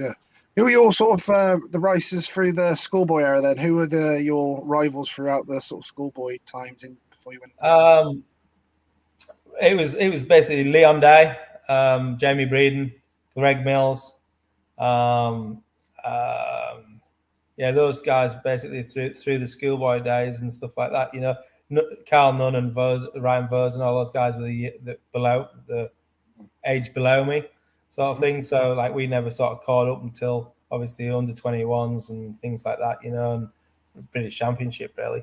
But Austin Kemp was like he was absolute beast back in the schoolboy days. You know, like he was so good back in the day. Like if he turned up, you knew that you weren't going to beat him. You know what I mean? You're really good. But like, that's right. It was quick. But he disappeared after. Like I think he didn't do too much in the adults, and then he disappeared. So, there was a lot of good riders back in schoolboys that kind of never progressed so much into the adults. I think Leon Day. I think he stopped racing before he got to like the adult. Well, not before he got to the adults. He got to the adults, but like I think a couple of years in, he stopped. You know, so I think quite a few of the riders did, didn't they? Yeah, I think it's when obviously money starts hitting hard and you're not making enough money. You know, it's like that's it. Yeah, a bit tough. You know, so same. What was your memories of this because that was a really good series as well. I remember that under 21 series, and there was everyone we knew from the BSMA or the ACU and all like champions and raced with a few of them and stuff. And that was a bloody great series as well, wasn't it? That was pretty cool to win that, and you got on well with that Suzuki. Yeah. I loved it. Yeah, I think that's the British Championship though. That one, I think that's Brian Jorgensen. I can see Jorgensen on the inside. Yeah, I think that's either Nunny or Prince on the number 6 Cat Honda. So on the outside. I think that's Matthew Nelms behind you actually, 94. Yeah, and that's Matthew Nelms as well. A lot of races with him. What's his name? Yeah, who's 76? 76. White. John White. Yeah. So that was a nice little hole shot there for me. Yeah, exactly. Yeah, that's the right place to be. Yeah, that's at the European Championship at French track. I don't know how you say it. Castelvis or something like that. How did that go? It was all right. I did. That was tough to qualify there, man. Like you only had 20 riders that qualified, you know, and like there was 103 riders to qualify, you know. So it's like it was crazy, but yeah, it was good. I mean, I didn't do the whole championship because it got expensive. But yeah, we did a few, and I had some good results there. So I had some good results, and I had a shocker in Spain actually. Like Dad's fault. He'd been on the drink the night before, and bike stopped in both of them. So no way. Yeah, because like one he forgot to fill it up with fuel, and then the second one he forgot to tighten the rear wheel. So like oh wow, Jesus Christ. The nut come off, and the wheels went like that, hit the thing and spat the chain off. So Jesus Christ. So no. See all these mechanics getting drunk. Glad my dad didn't drink. Yeah, that's it. So start touching things as you get on it. yeah. Anything moving that shouldn't be. I think that was an exceptional weekend because I think it was his and somebody else's birthday. So I think they went out. So it's a bit of a one-off, so that was not too bad then. So, did you have a favourite race bike during your career? You obviously raced quite a few different bikes. I mean, I loved the Suzukis. You know, like back in the day, the 125 Suzuki was a real nice bike. You know, like I really enjoyed riding that. And I actually when I got onto Foam Parts KTM, I loved the KTM 125. The KTM 125 was such a nice bike to ride back then. You know, like so crisp. It looked awesome, handled, and like I really enjoyed riding that bike. But as far as a perfect bike, you know, like the best bike that I've worked on would have to be Cat Honda, the HRC. Like that was proper. Of Billy's bike back in the day. There's something like I think they had it in the paper or whatever it was. Like it was something like a £57,000 bike or something like that. So it was crazy money, you know, like with all the HRC stuff on it with the white magnesium forks and everything like that. It's like pretty flash. That's mad. There's another man, Adam Lyons. Yeah, Adam Lyons. Yeah. He Adam actually he never really got to that point in the schoolboys, but then I don't know what happened. He seemed to hit a point in the adults where he just went woof, and he was like gone. I was like, where did this guy come from? And he was just that fast, and he rode really well, like in his later years in his career, you know, like but like in the schoolboys, he was just like kind of not quite as fast as the rest of them, but like he just like got to the adult years and stuff like that, and just went. It was just riding like so fast, you know. Don't know where it came from all of a sudden. So where did it come from, Adam? Yeah. I remember him on that. I remember him on the TMs and stuff as well. Yeah. I think Adam had quite a few good rides, you know, like as in like bikes and stuff like that, you know. So like later in his career, I think. So. Did you have any favourite race numbers at all, like in your career? I know, like you generally had a number for certain where you finished and all that, but did you have growing up? You have a certain number, and was there a reason behind it? Number 8 was my number. Was there a reason behind that? No, not really. I think that started just because I'm born in August, so the 8th month. You know what I mean? It started on that sort of things, but because and I had to pick a low number at some point because I used to run 69 because my dad always was 69.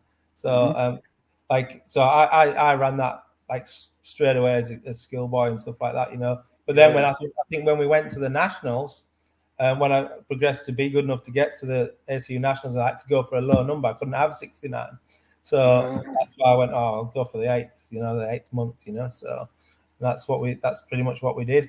I did miss a guy's question here as well. Where was that? I was just going to say it. Sorry about that. I missed it. Someone did ask me. I can't find it now. But someone did ask me what sort of favourite tracks you had. Oh, there we are, Alan Douglas. Sorry, Alan. What was your favourite track in the UK back in the day? 100% Fox Hills. So Fox Hills. Paul. Yes, Paul. 100%. But it was before it got destroyed. I know what you're saying. Yeah. When it was that mud race, I think it was '98 that destroyed it. Yeah. You know, got right to the base, like down to the rock. You know, so. I mean, I love hardback, so I don't mind the rocks. You know what I mean? It's just the layout and everything else is fantastic. You know what I mean? So I love that. You know, it's just got everything. You know, and it's great viewing. Everything. It's just perfect. Also, obviously, Hawkstone's a good track as well. But iconic as well, yeah. Yeah, I never like excel there at a British Championship, you know. But like I had some good rides there. Like, yeah, I enjoyed the track. I used to like it when they had the big whoop section at the back. You know, that sorted a lot of people out. So. It did, yeah. Yeah, I've seen this. Even people like Thorpe, I remember going down in there in the heydays. Yep. Malin, go down there. Yeah. They were big as well, weren't they? On the old 500. Because you had to come in with speed because you came over that tabletop before, and then you were traveling like pretty fast along that straight coming into him. So you're coming into him with speed. So if you got it a little bit out of shape, like she threw you a while. And as you know, Paul, it was a lot deeper back then as well. That's the same sort of thing there now. It's quite a lot harder than it was. Back in the day, for sure, it was a lot deeper back then. Down and just got to that harder base. It is. Yeah, definitely. When I went to the British Championship, you had to be super fit to ride that back in the day. Like it was so loose and like deep that you had to be on it. But yeah, Fox Hills, like those. I mean, I'm not sure how it is these days. Like, but you used to come off those hills and you felt like you're going off the end of the earth. You know what I mean? So good. I loved it. But I had one scary moment on there. Like I rode the front wheel down one of those for such a long time on that point of like just going over. But I didn't. I saved it. But like I could imagine if that happened, you wouldn't be getting up. That's for sure. So no, I had a bit of one. I had a bit of one there on one. Yeah. I had a front wheel puncher and it come off the rim. Oh, no way. Going off one of those. I was lucky though. No, it was going down, but I was lucky because I literally just took all the skin off one side of my arm, and that was about it. So I was lucky. Jeez. Like front wheel puncher going down there. Jesus. That's one track you don't really want to come off at, isn't it? Really. I remember being there like the second year of racing ever, like on 100, and going down so slow to the gearbox, nearly coming out of the, doing that Jeep. And back then, you couldn't. It was like chalky, like powder. No one could even see. If you weren't first, you couldn't even see. Like you wouldn't get away with it these days again. But how good was that feeling where you come up the hill and you jump off that step up and you hit it all on like on a 125 or whatever, and you hit the step up and you just glided over to the crest, and then you'd hooked another gear, and then you're on the flat smooth, and then you just off the tabletop on the corner, and it's just like nice. Awesome, eh? So, if you're fit, like you said, race fit, proper, and you're going flat out, like you said on a 125, it was class. It was that's the best feeling I've ever had going around there for sure. Yeah. But sort of at the end of the schoolboy thing, I had a good race with Julian Rawson around there on 125s, and we were beating all the 252 strokes. And so good racing around with him because I didn't know who it was at the time. So he was like, "Who the hell is that guy? Like, he's so fat." And then we found out later on. As soon as he said the name Julian Rawson, I was like, "Oh, for God's sake!" I didn't feel so bad not winning then. No, that's it. Exactly, mate. Yeah, good times. Was there any sort of tracks, venues you weren't so keen on in the UK? I don't know why, but because I had up and down there, but like I wasn't a fan of Ling. Like where that picture is on the screen there, getting a whole shot there. Like I was just never really a fan of that place because I just found it was so fast and it was just straight turn and all that up through and it kind of just came down to like kind of one line-ish really. Like you went up into that whole back field where you jumped out into the field and it's just you just turned left and you went along, hit a berm, hit another berm, and you're jumping back into the field at speed. And I just never, and even coming down the hills there into those tight bits before you go back up them, they're all just one line, and like it just never really flowed that track for me. I just didn't like it at all. So I just wasn't a fan of Ling. But not sure who this is. Go on, Paul. You carry on. I like. I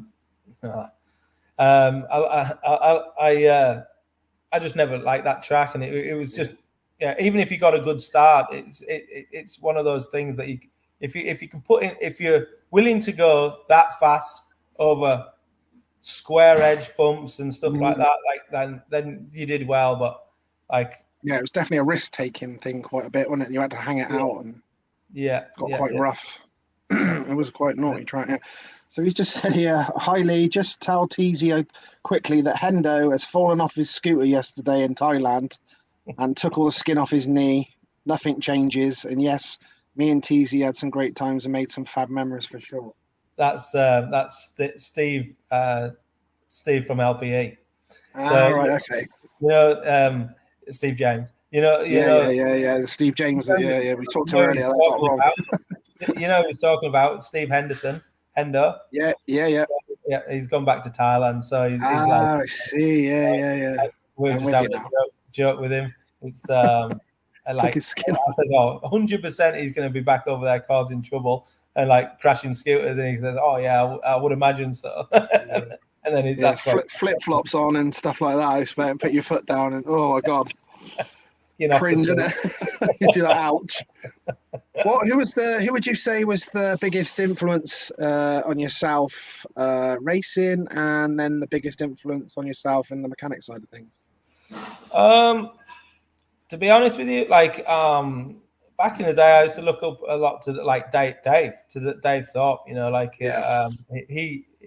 he was so good back in the day. You know, like and did a lot for our sport back in the 80s and 90s. You know, so it's like he was one, and then for me to actually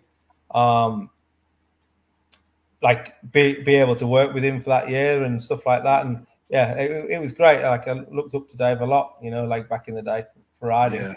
So, yeah, he's a proper legend, isn't he? Yeah, he is. So, yeah, I still get a little bit starstruck around Thorpe. I remember being 12 years old. My first ever big race, I saw him at Farley win the 500 GP at 89. That was the same year I started. I was 12. Crazy. Yeah. That was super cool. That's it. Well, like in the mechanic inside, obviously, like I haven't really got anybody that I look up to, as in like kind of think, oh, I want to be as good as him or whatever. You know, it's basically I just appreciate what my dad did for me as a kid. You know, like giving me the opportunity to work on, to give me that heads up to have something behind myself, like when I've finished. And it's just one of those things that I just. Yeah, I'll be grateful for him forever. You know, like my dad. Like if I have anything that I think about something now, like I just go. I always, even though my dad's old now and he hasn't worked on bikes for years, I still call him up and say, "All right, what do you think about this?" You know what I mean? So it's like, just that really. It's, I mean, every mechanic has different things, you know, as well. It's like nowadays, it's not. One mechanic does all, you know. There's like you have suspension guys, you have engine guys, you have mapping guys, you have practice mechanics, like race mechanics, you know. It's a big thing, isn't it? Yeah, so there's not that many places that have everything, you know. So like you do everything. Like that's the beauty of the teams over here. Is that there's not that many guys. There's not that many guys anymore that do everything. You know, like which even like CDI Yamaha over here. Like there's one of the mechanics does the suspension, but he also builds a bike. The other mechanic does the engines, but he builds a bike too. So, but like the other one doesn't do suspension, and the other one doesn't do engines. So it's like kind of. You know, it's like almost your own departments, yeah. But on a good kind of way, you know. It's like, but like with Serco, that was a good thing with Serco and Kawasaki actually. Not as much with Kawasaki, I guess, because when I was with Kawasaki here, like we had the head guy did the suspension and he did the engine setup, so the dyno stuff. And we built the bikes, you know. So, but with Serco, the two mechanics just chipped in and did everything, you know, at Serco. So we did all sorts of bits. Unless the rider had their own suspension guy, then the suspension would be outsourced to a suspension guy at Serco. So, but yeah, like this year just gone. We've been working with you'll know him, Moose. Have you heard of Moose? Yeah. So I've been working. There's a lot of stories with Moose as well, eh? I bet. I bet. But he's been doing.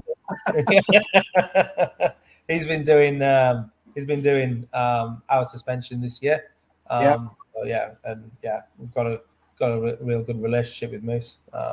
And I believe he's doing Ferris's next year, Dean Ferris's suspension next year for CDI.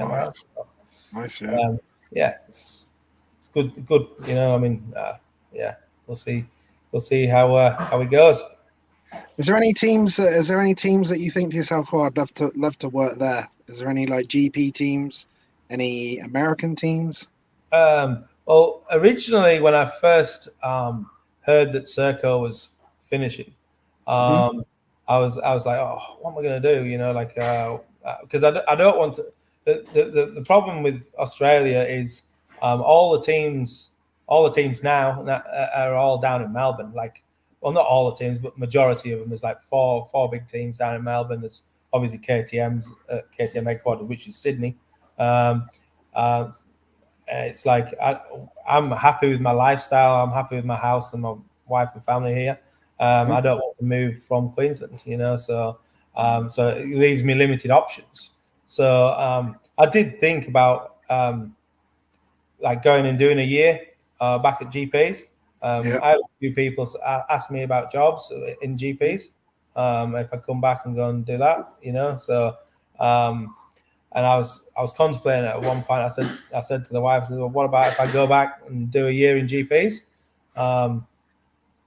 And she said to me, she said, oh, you can do that, but I'd only want you to do it for 1 year. I don't want to be here by myself. I can deal with a year if you're flying backwards and forwards, but no longer than that. And then I thought about it and I spoke to a couple of people, and it's like, well, nobody's going to really want to take you for just 1 year. They want to build a team and structure that's going to stay. You know what I mean? They don't want people just swapping jobs every year. You know, so it kind of made sense to me that like unless I'm committed, it's not really going to happen.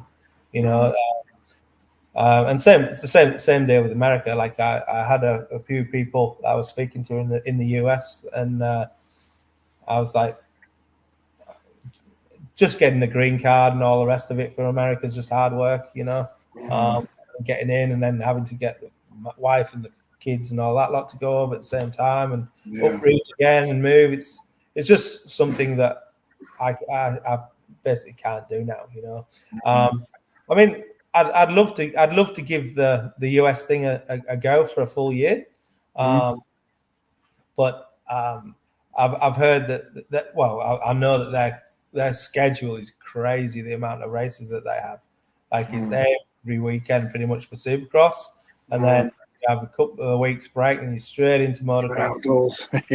Then you've got all the stuff that comes with it as well, you know. So, so I mean, like, unless unless the whole family was 1,000% committed, then I was never going to be able to do that. Yeah, it's a massive commitment, that, isn't it? Yeah. I mean, even the GPs now, what are they now? Are they 18 rounds now, the GPs? Yeah, I think it might be even more than that, yeah. It's crazy, the amount of... It used to be 12, didn't it? And it's just gone up. That was like 20-odd rounds, I think. By the time I'd finished, I think it was 17, I think, by the time... I think it's 20-odd now. I think it might even be 20. That's a lot, because they only did...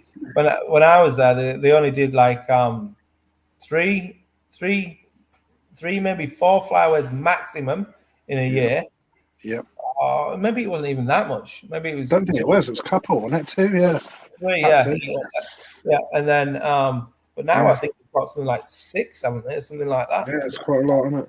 So it's a lot.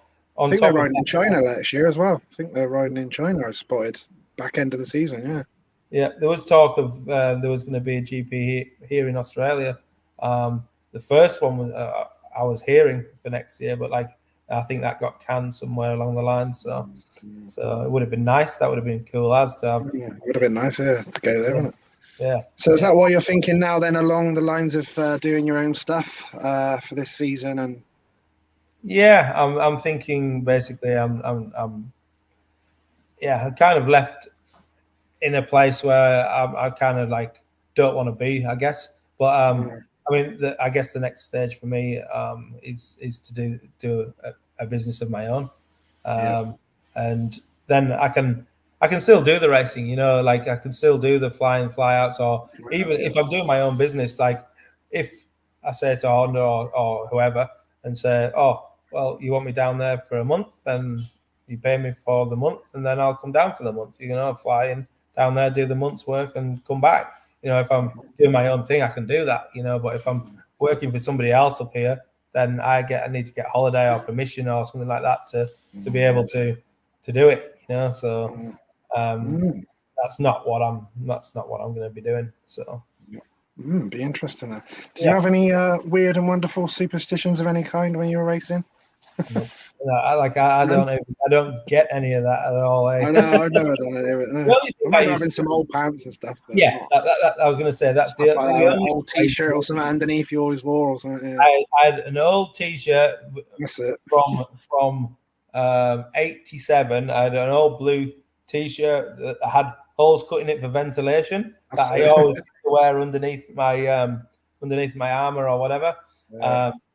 That is the only thing that I used to have that was superstitious. I guess I wouldn't ride without that with its practicing or racing. So, but I don't know why, because at the end of the day, like I had some big crashes and stuff about it, so it didn't really help me. I don't like well, you won't either if you were like me with the OCD stuff on some of the stuff making things, but saying brand new helmets and then they have to like drop it on the floor and all that, no chance. Flipping now. Couldn't cope with anything like that. Everybody does that, eh? I'm like, no. I never did it. Never did it. So actually, Paul, I actually remember having a brand new helmet. I had a big crash and I was literally quite smacked up because I crashed over a jump and I was sort of sat on the downside. They come over and hit me on the downside, but I had a brand new helmet on. I was pretty mashed up. My dad come over and he's like, "Oh my God, are you all right? You're right." And I was like, "Is my helmet scratched?"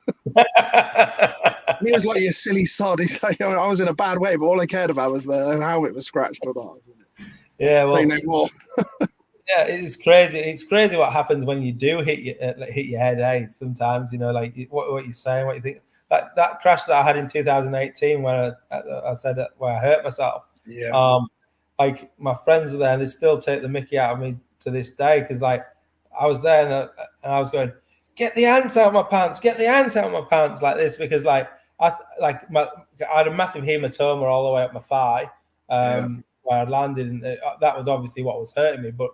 It was burning, and it felt like because ants were biting me. And where I actually crashed, I know that there's massive, like inch-long fire ants at this track, and so obviously in my head I've thought that because I've been down on the ground so long that these ants are biting my leg because I'm laid on it. You know what I mean? So like they're biting me, get my trousers down and stuff like that. So and it was just a massive hematoma on my femur as well. So. Yeah. So Dan's got you a technical question. Yeah, I bet. Dan's that's over to you, Paul. He's asking about choice of tyre size there. What's that, an F100 or 110 with a standard rim size? Oh yeah, well we always use the we always use a 110 on it, but we change all. I think I don't know on every brand, but the Yamahas now, I think this last year, the 23 and the 24, I think they come with the 215 rim. So they use the 110 easy enough, but I wouldn't use a 100 on a 250F. So it's just. Yeah, it just doesn't go flat enough. It stays too round, and you don't get as much traction. So, what track or event, Paul, has been the best atmosphere that you've ever been to? 100% earn donations back when Carmichael and that ran won it. You know, so that was a fantastic event. You know, so like. The crowds went on for miles, you know, like for miles. Like They had a big Chevy V8 engine in. I would have hated to have been pitted next to it, but a big V8 Chevy engine on a pallet running all weekend off the eliminators, just going ba ba ba ba ba ba like all weekend. Yeah, they had a big tank next to it, and they're just feeding it with fuel, and the thing was just going off its head. And I was just like, wow! Just imagine being parked around here. Yeah, that was Jesus.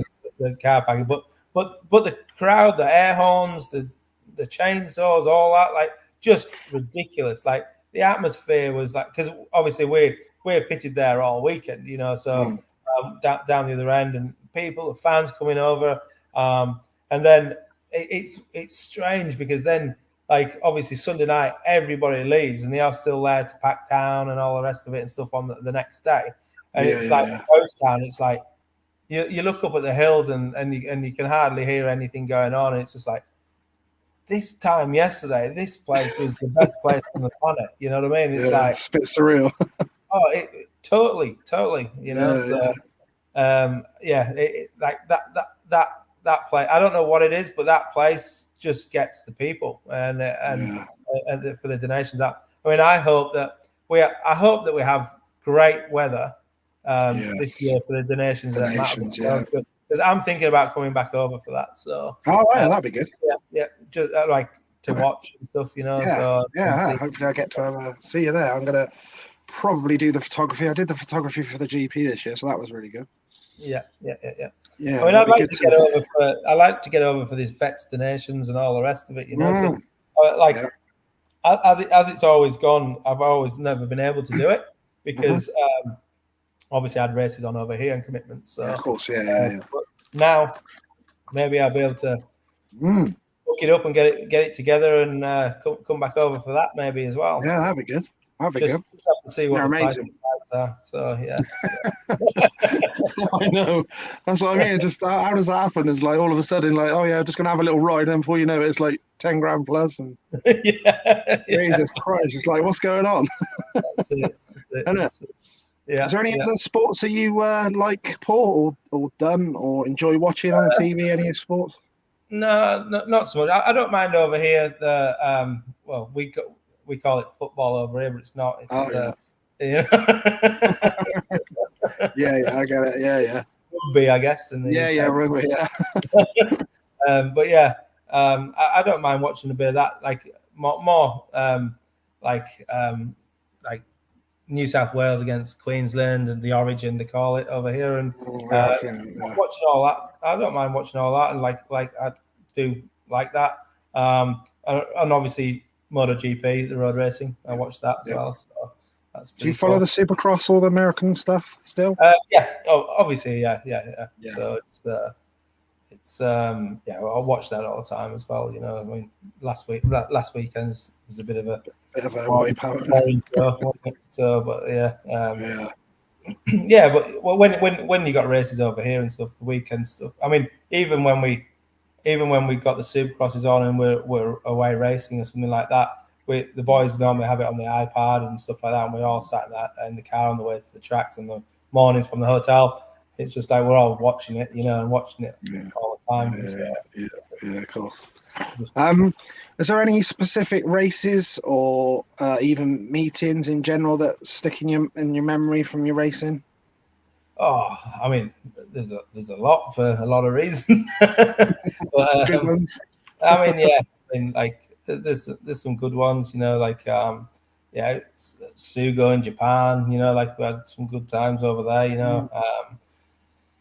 We've had a few like with Cass Honda, like obviously GPs, like winning GPs that you always special, remember that, you know, like so. It was great when I was working for Cass. I think was it Mackley? Can't remember what track it was actually. When Cody Cooper came over and we built him a 250. I was working for Cody Coops. And then there was Josh Coppins and Ben Townley on the team, and we ended up getting a podium that year. That was pretty sick. And another event which Billy Mack rode super good at, but he just like blobbed it on the last lap was at the donations at Donington. Oh, Donington, yeah. Yeah, he come through everybody. He was riding that good. He was riding that good, and then he just crashed, and then the bike wouldn't run straight away, so he just like kind of put his hand on the handlebars on his head, and I was like, kick it, and we missed the podium by 1 point, I think. So, yeah, so bit of a killer, but yeah. There's a few of those sort of races, you know, like obviously like winning the British Championship, like I won with Ken Dodiker, and then with Billy Mack as well. 2008 was the British Championship was awesome with me and Billy. Like Billy's confidence was through the roof. He felt unbeatable at that point, and like and he basically rode that well. That bike in 2008, that Honda, was probably one of the best bikes that we've ever had, you know, like that I've ever worked on, you know, just the way that it handled, the way that it come out the gate, like Billy will openly tell you, he said, he'll openly tell you and say that it was just ridiculous. He didn't really need, he felt like he didn't really need to put any effort in to get it out the gate, you know, like it just went, it was just a thing that just was a rocket, just hooked up, and just handled and everything else. And then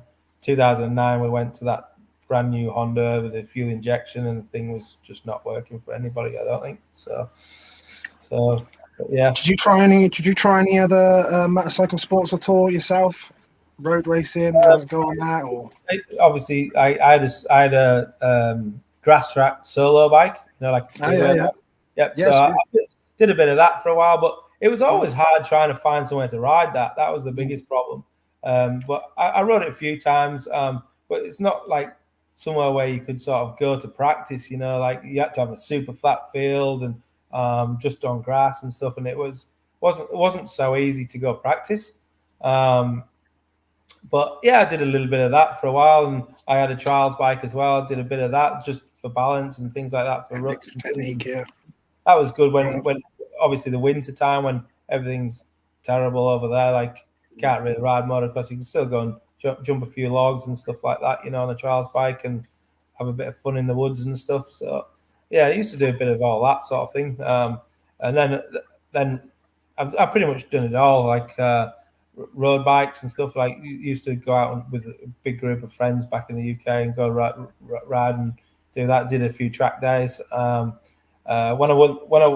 Billy won the British Championship at the end of 2008 for my bonus, he gave me a brand new ZX6. So for a bonus, so nice. I got that in my pocket from Billy for winning the British Championship that year. So brilliant.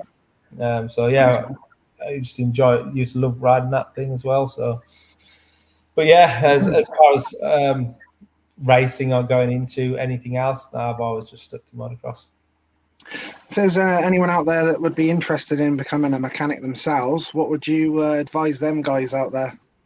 I would say in this day and age, you definitely have to have probably more qualifications than what we used to do. I had mine, but like if you don't, like I would say that try and get a bit of paperwork behind you because it's a lot easier.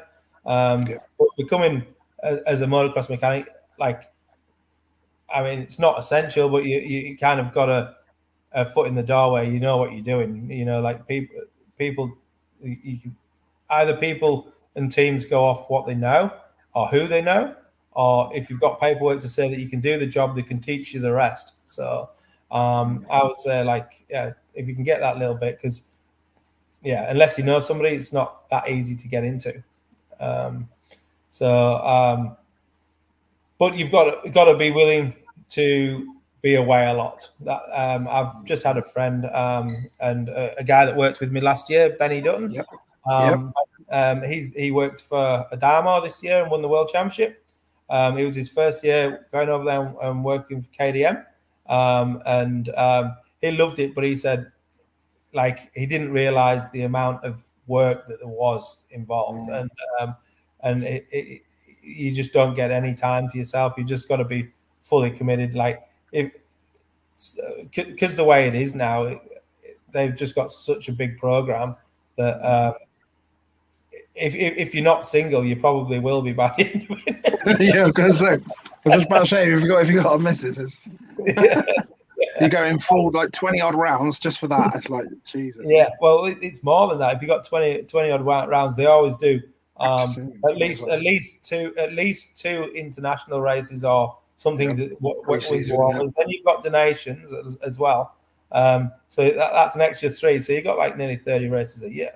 So it's crazy, you know, like the program these days. And I just think, you got to be young and fully behind it, you know. If you're young, fully behind it, fully committed, you'll have a great career on it, you know. So I had to ask you about this. Got to ask you about the electric bikes. I mean, I'm on the fence with it, you know. I think they're a great thing to be coming in the sport for all the right reasons of noise and all that lot, and pollution and all that. But like, it's not what I class as a full motocross bike. You know what I mean? It's not. You need the noise. You need to change gear. You know, like everything's becoming easier, easier and easier all the time. You know, like, where does that leave a mechanic as well? You know what I mean? Like, coming to electric bikes, everything goes electric. Like, you just need a suspension guy, really, pretty much, and that can do something else, and that's it. It's I don't know. I do believe that they probably should have their own class and have their own feature. You know, like mixing the two, because what's going to happen is just they're going to be the same as the 4-stroke. You know, like when that came over and took over the 2-stroke, it's like one guy's just not going to be able to be beaten. You're going to get that one guy that's going to jump on it, that's good enough to stay at the front and fit enough to stay at the front, even if he's not the best rider, if he gets a good start. So if you get a bike it's pretty much unbeatable out the gate, you know, like, because you don't have to change gear, you don't run out of power, it just keeps climbing. You're not going to beat that to the first turn. If that guy's on that bike, it's going to be hard for everybody else to get past him, you know. And I just think that it's kind of unfair. You're giving somebody a chance to, but all you're going to do then is go, well, we can't beat the thing. Well, what we're going to do?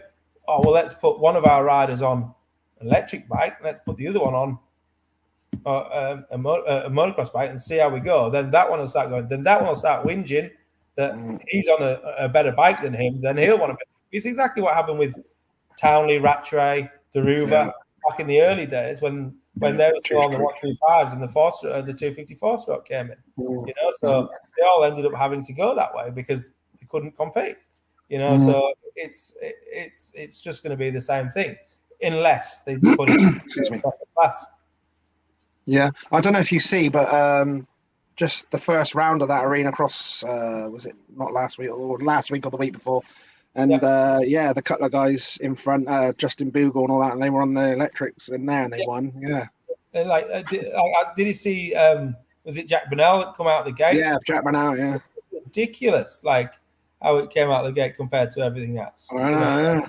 I was just like, man, like what chance? Like in a Supercross, like that's why the Americans have like not let them in just yet. Like, because like you get somebody like Ferrandis, somebody like that's good enough to hold his own, that's just going to get a whole shot on that there. You know, like how are they gonna deal with that? You know? Yeah, it's bizarre, isn't it? Yeah, they've got to put them in their own class, so it's a fair race. I think that'd be a good idea to start with, wouldn't it, and see how that goes. Yamaha are bringing them out. Honda's got one, you know, like obviously Stark Park's out there, you know, so they're all coming. They're all coming. Yeah, I saw Totality's involved in it. Yeah, that's right. It might open up a whole avenue of more practice tracks, though. You know what I mean? More places that we can ride, because over here, I mean, even though it's such a big country, nobody wants to travel 2 hours to get out to the outback to be able to ride.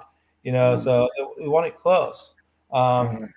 Fuel's so expensive and everything else nowadays that you want it close. But if you've got a track that there's no noise, people are not going to complain. they're just going to go about their daily chores.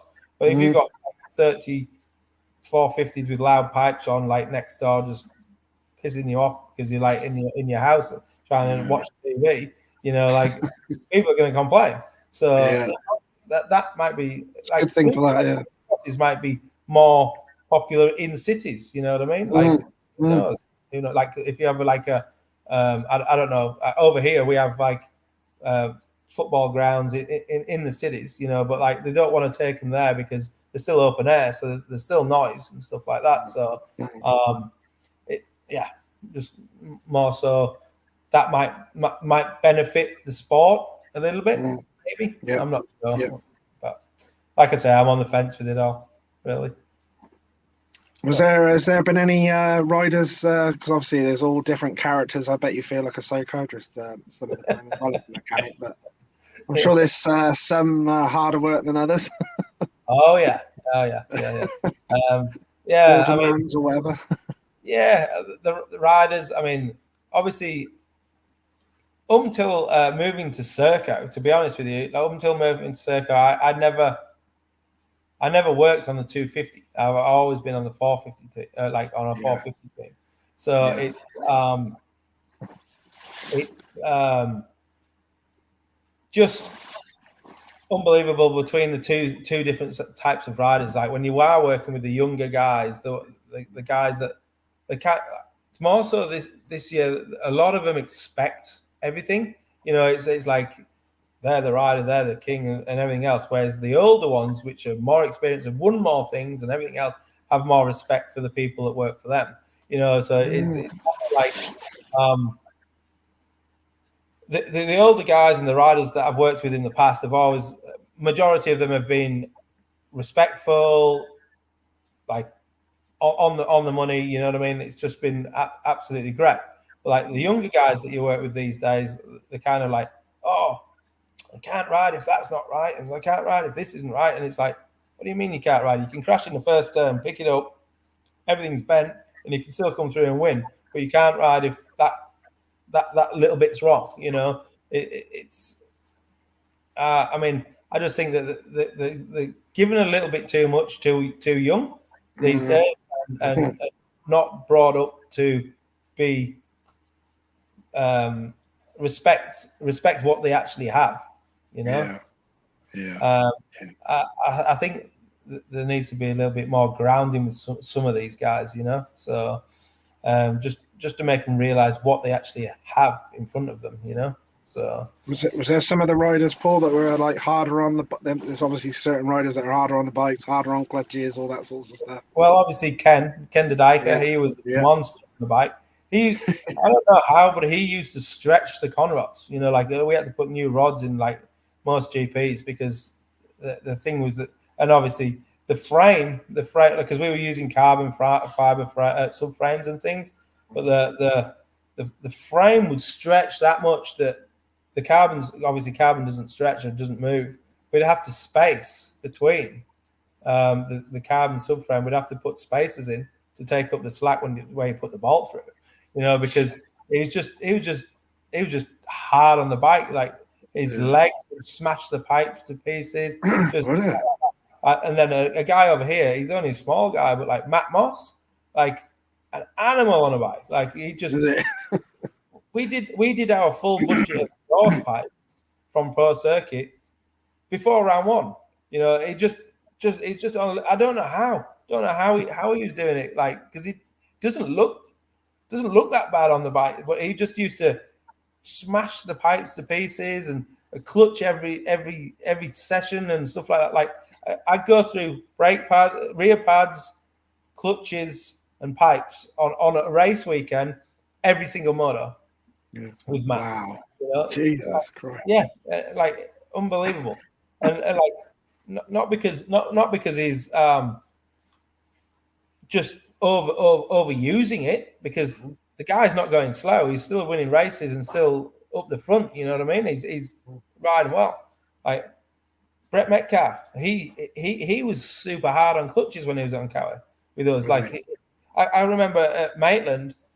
He pulled off for the podium at Maitland, not Maitland, at Narra. Pulled off at Narra, to talk to the commentator on the start line and went to come off, and the bike would hardly move. It was just, it just wouldn't move. The clutch was that done. I had to push it back to the truck, and get it ready for the next motor. So like just some riders like that, like it just pretty hard on gear. And then you got the likes of Billy McKenzie, who you wouldn't replace the clutch all year. Like like he never touched the clutch. He was easy on the bike. There was hardly anything that he'd wear out. Like the thing was good. Like Reese Budd that I've worked with this year, he was super good on the bike.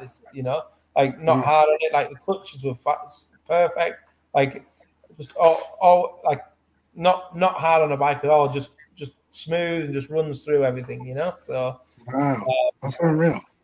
Even plastics with Reese, like hardly rub things up. Like a lot of them grip with the knees, so it tears everything apart in the middle of the bike. But with Reese, like no problem. Like it runs stickers, like tank stickers and stuff like that on the Yamaha, always come off. But with Reese on his practice bike, I could run those and then come back in for the next one and be still there, still sweet. So yeah, so it's it as well. it depends how you ride. If you're aggressive, then stuff starts breaking. But I mean, like I was with Bailey Malkovich the year before, and he's a really tall dude, and he's quite a big guy for a 250. But he wasn't hard on anything either, really. He never used to burn clutches out and stuff, which for a big boy, I expected him to be smashing quite a lot because obviously he weighs like probably 10 kilos more than a lot of other guys. So it's like you expect him to have to work the bike a bit harder. But no, he was pretty easy on the bike. Is there any particular parts on the bike that you prefer working on? Is there like favorite parts of the bike you like? I'm definitely more of an engine man rather than like that. I don't like suspension at all. So like I just find it tedious and too mathematical for me. Like doing all that crap like with all the suspension and measuring up shims and stuff. So I just don't like it at all. So and then obviously there's some pretty shitty jobs. Obviously, I hate packing mufflers and stuff. That's another bad one. But like as far as working on engines, I love pulling an engine out, pulling it down to the bottom, stripping it, rebuilding it from ground up. I love that's what I love doing. That's your thing. I'm all about it, like seeing how it's working, seeing how things are wearing, tolerances and stuff like that. So yeah, I love that. Just got a few pictures just to show you. That's me and Phil Mercer at what's that track called? I can't remember where that one was. Wakescone. Wakescone, down there, yeah. So that was a good track. What year would that have been? What year was that on there? 2001, maybe 2001. I think. 2001. Yeah. It would have been 2001, I think. Couldn't even tell you where that is. No, I was looking at that doing that. Yeah, no idea. I'm riding against a 500 that's in front of me though. Yeah. See the size of the silencer. Yeah, that's over here. That's racing over here at QMP. Are the tracks nice over there in general, Paul? Yeah. I mean, we got some good tracks. I mean, we've just had one closed down. Coolham Pines has just closed down.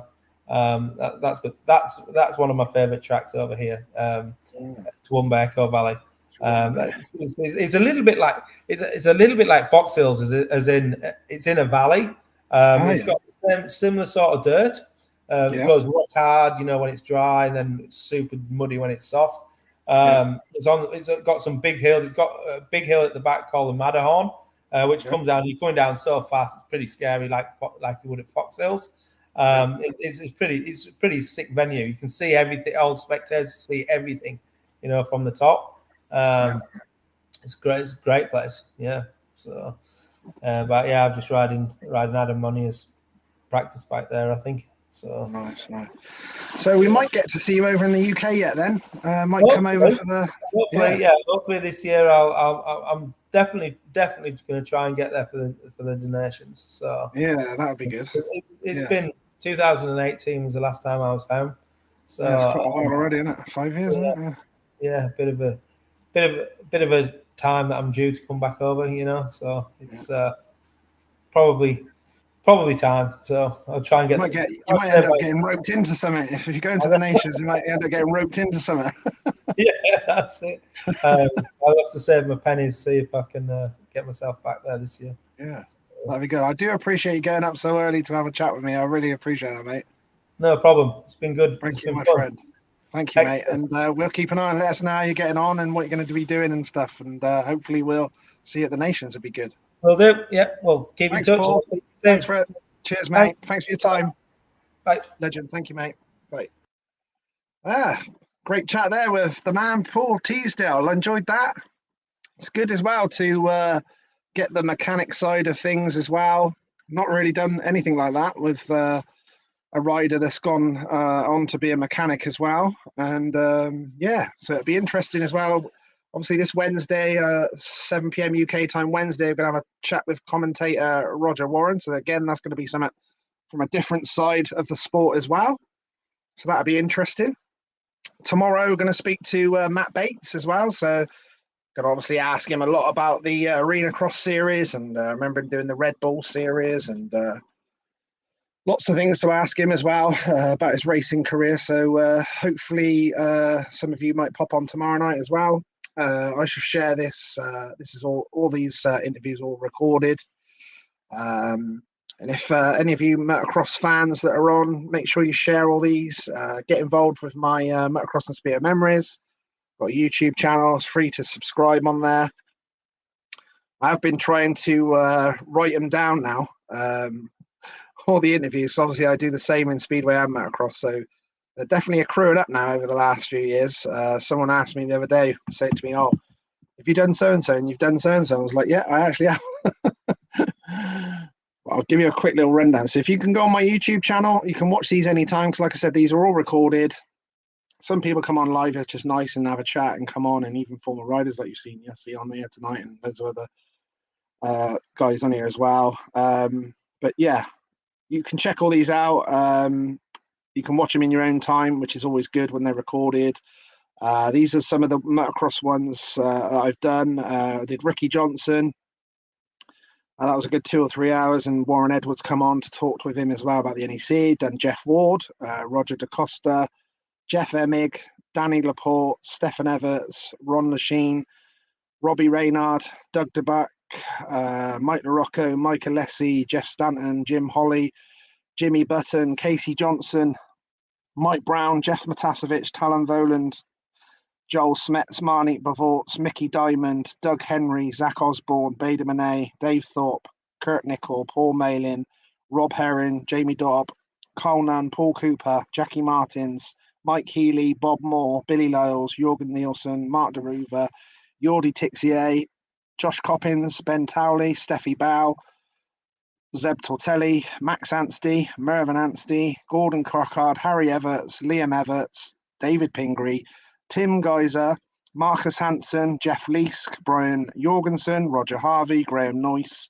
Joachim Carlson, Shane King, Warren Edwards, Greg Hansen, Jeff Perrett, Perry Leask, Steve Dixon, Jake Nichols, Alan Carter, the MotoGP guy, Mark Banks, Steffi Leah, Rob Andrews, Stephen Sword, Neil Prince, Paul Edmondson, and now Paul Teasdale. So yeah, it's been crazy last few years since the COVID. When I started them at Cross and Spear Memories, it's always good to talk to all the riders and all the different highs and lows in the sport, as we all know. Thank you, Philip, for coming on, my friend.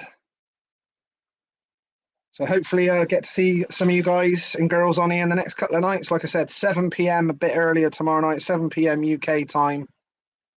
I'll be on with Matt Bates tomorrow night. And then on Wednesday night, 7 p.m. UK time, I'll be on here with legendary commentator Mr. Roger Warren. So see you guys then, and thank you very much for everyone that come on tonight. And like I said, I'll put the recording of this live, out there tomorrow, and you guys and girls can share it on your social media, so some more people get to see it. And yeah, much appreciated. I always leave it with the old man there. There he is, in Speedway days. I always leave it with his quote. It's nice to be important, but it's important to be nice.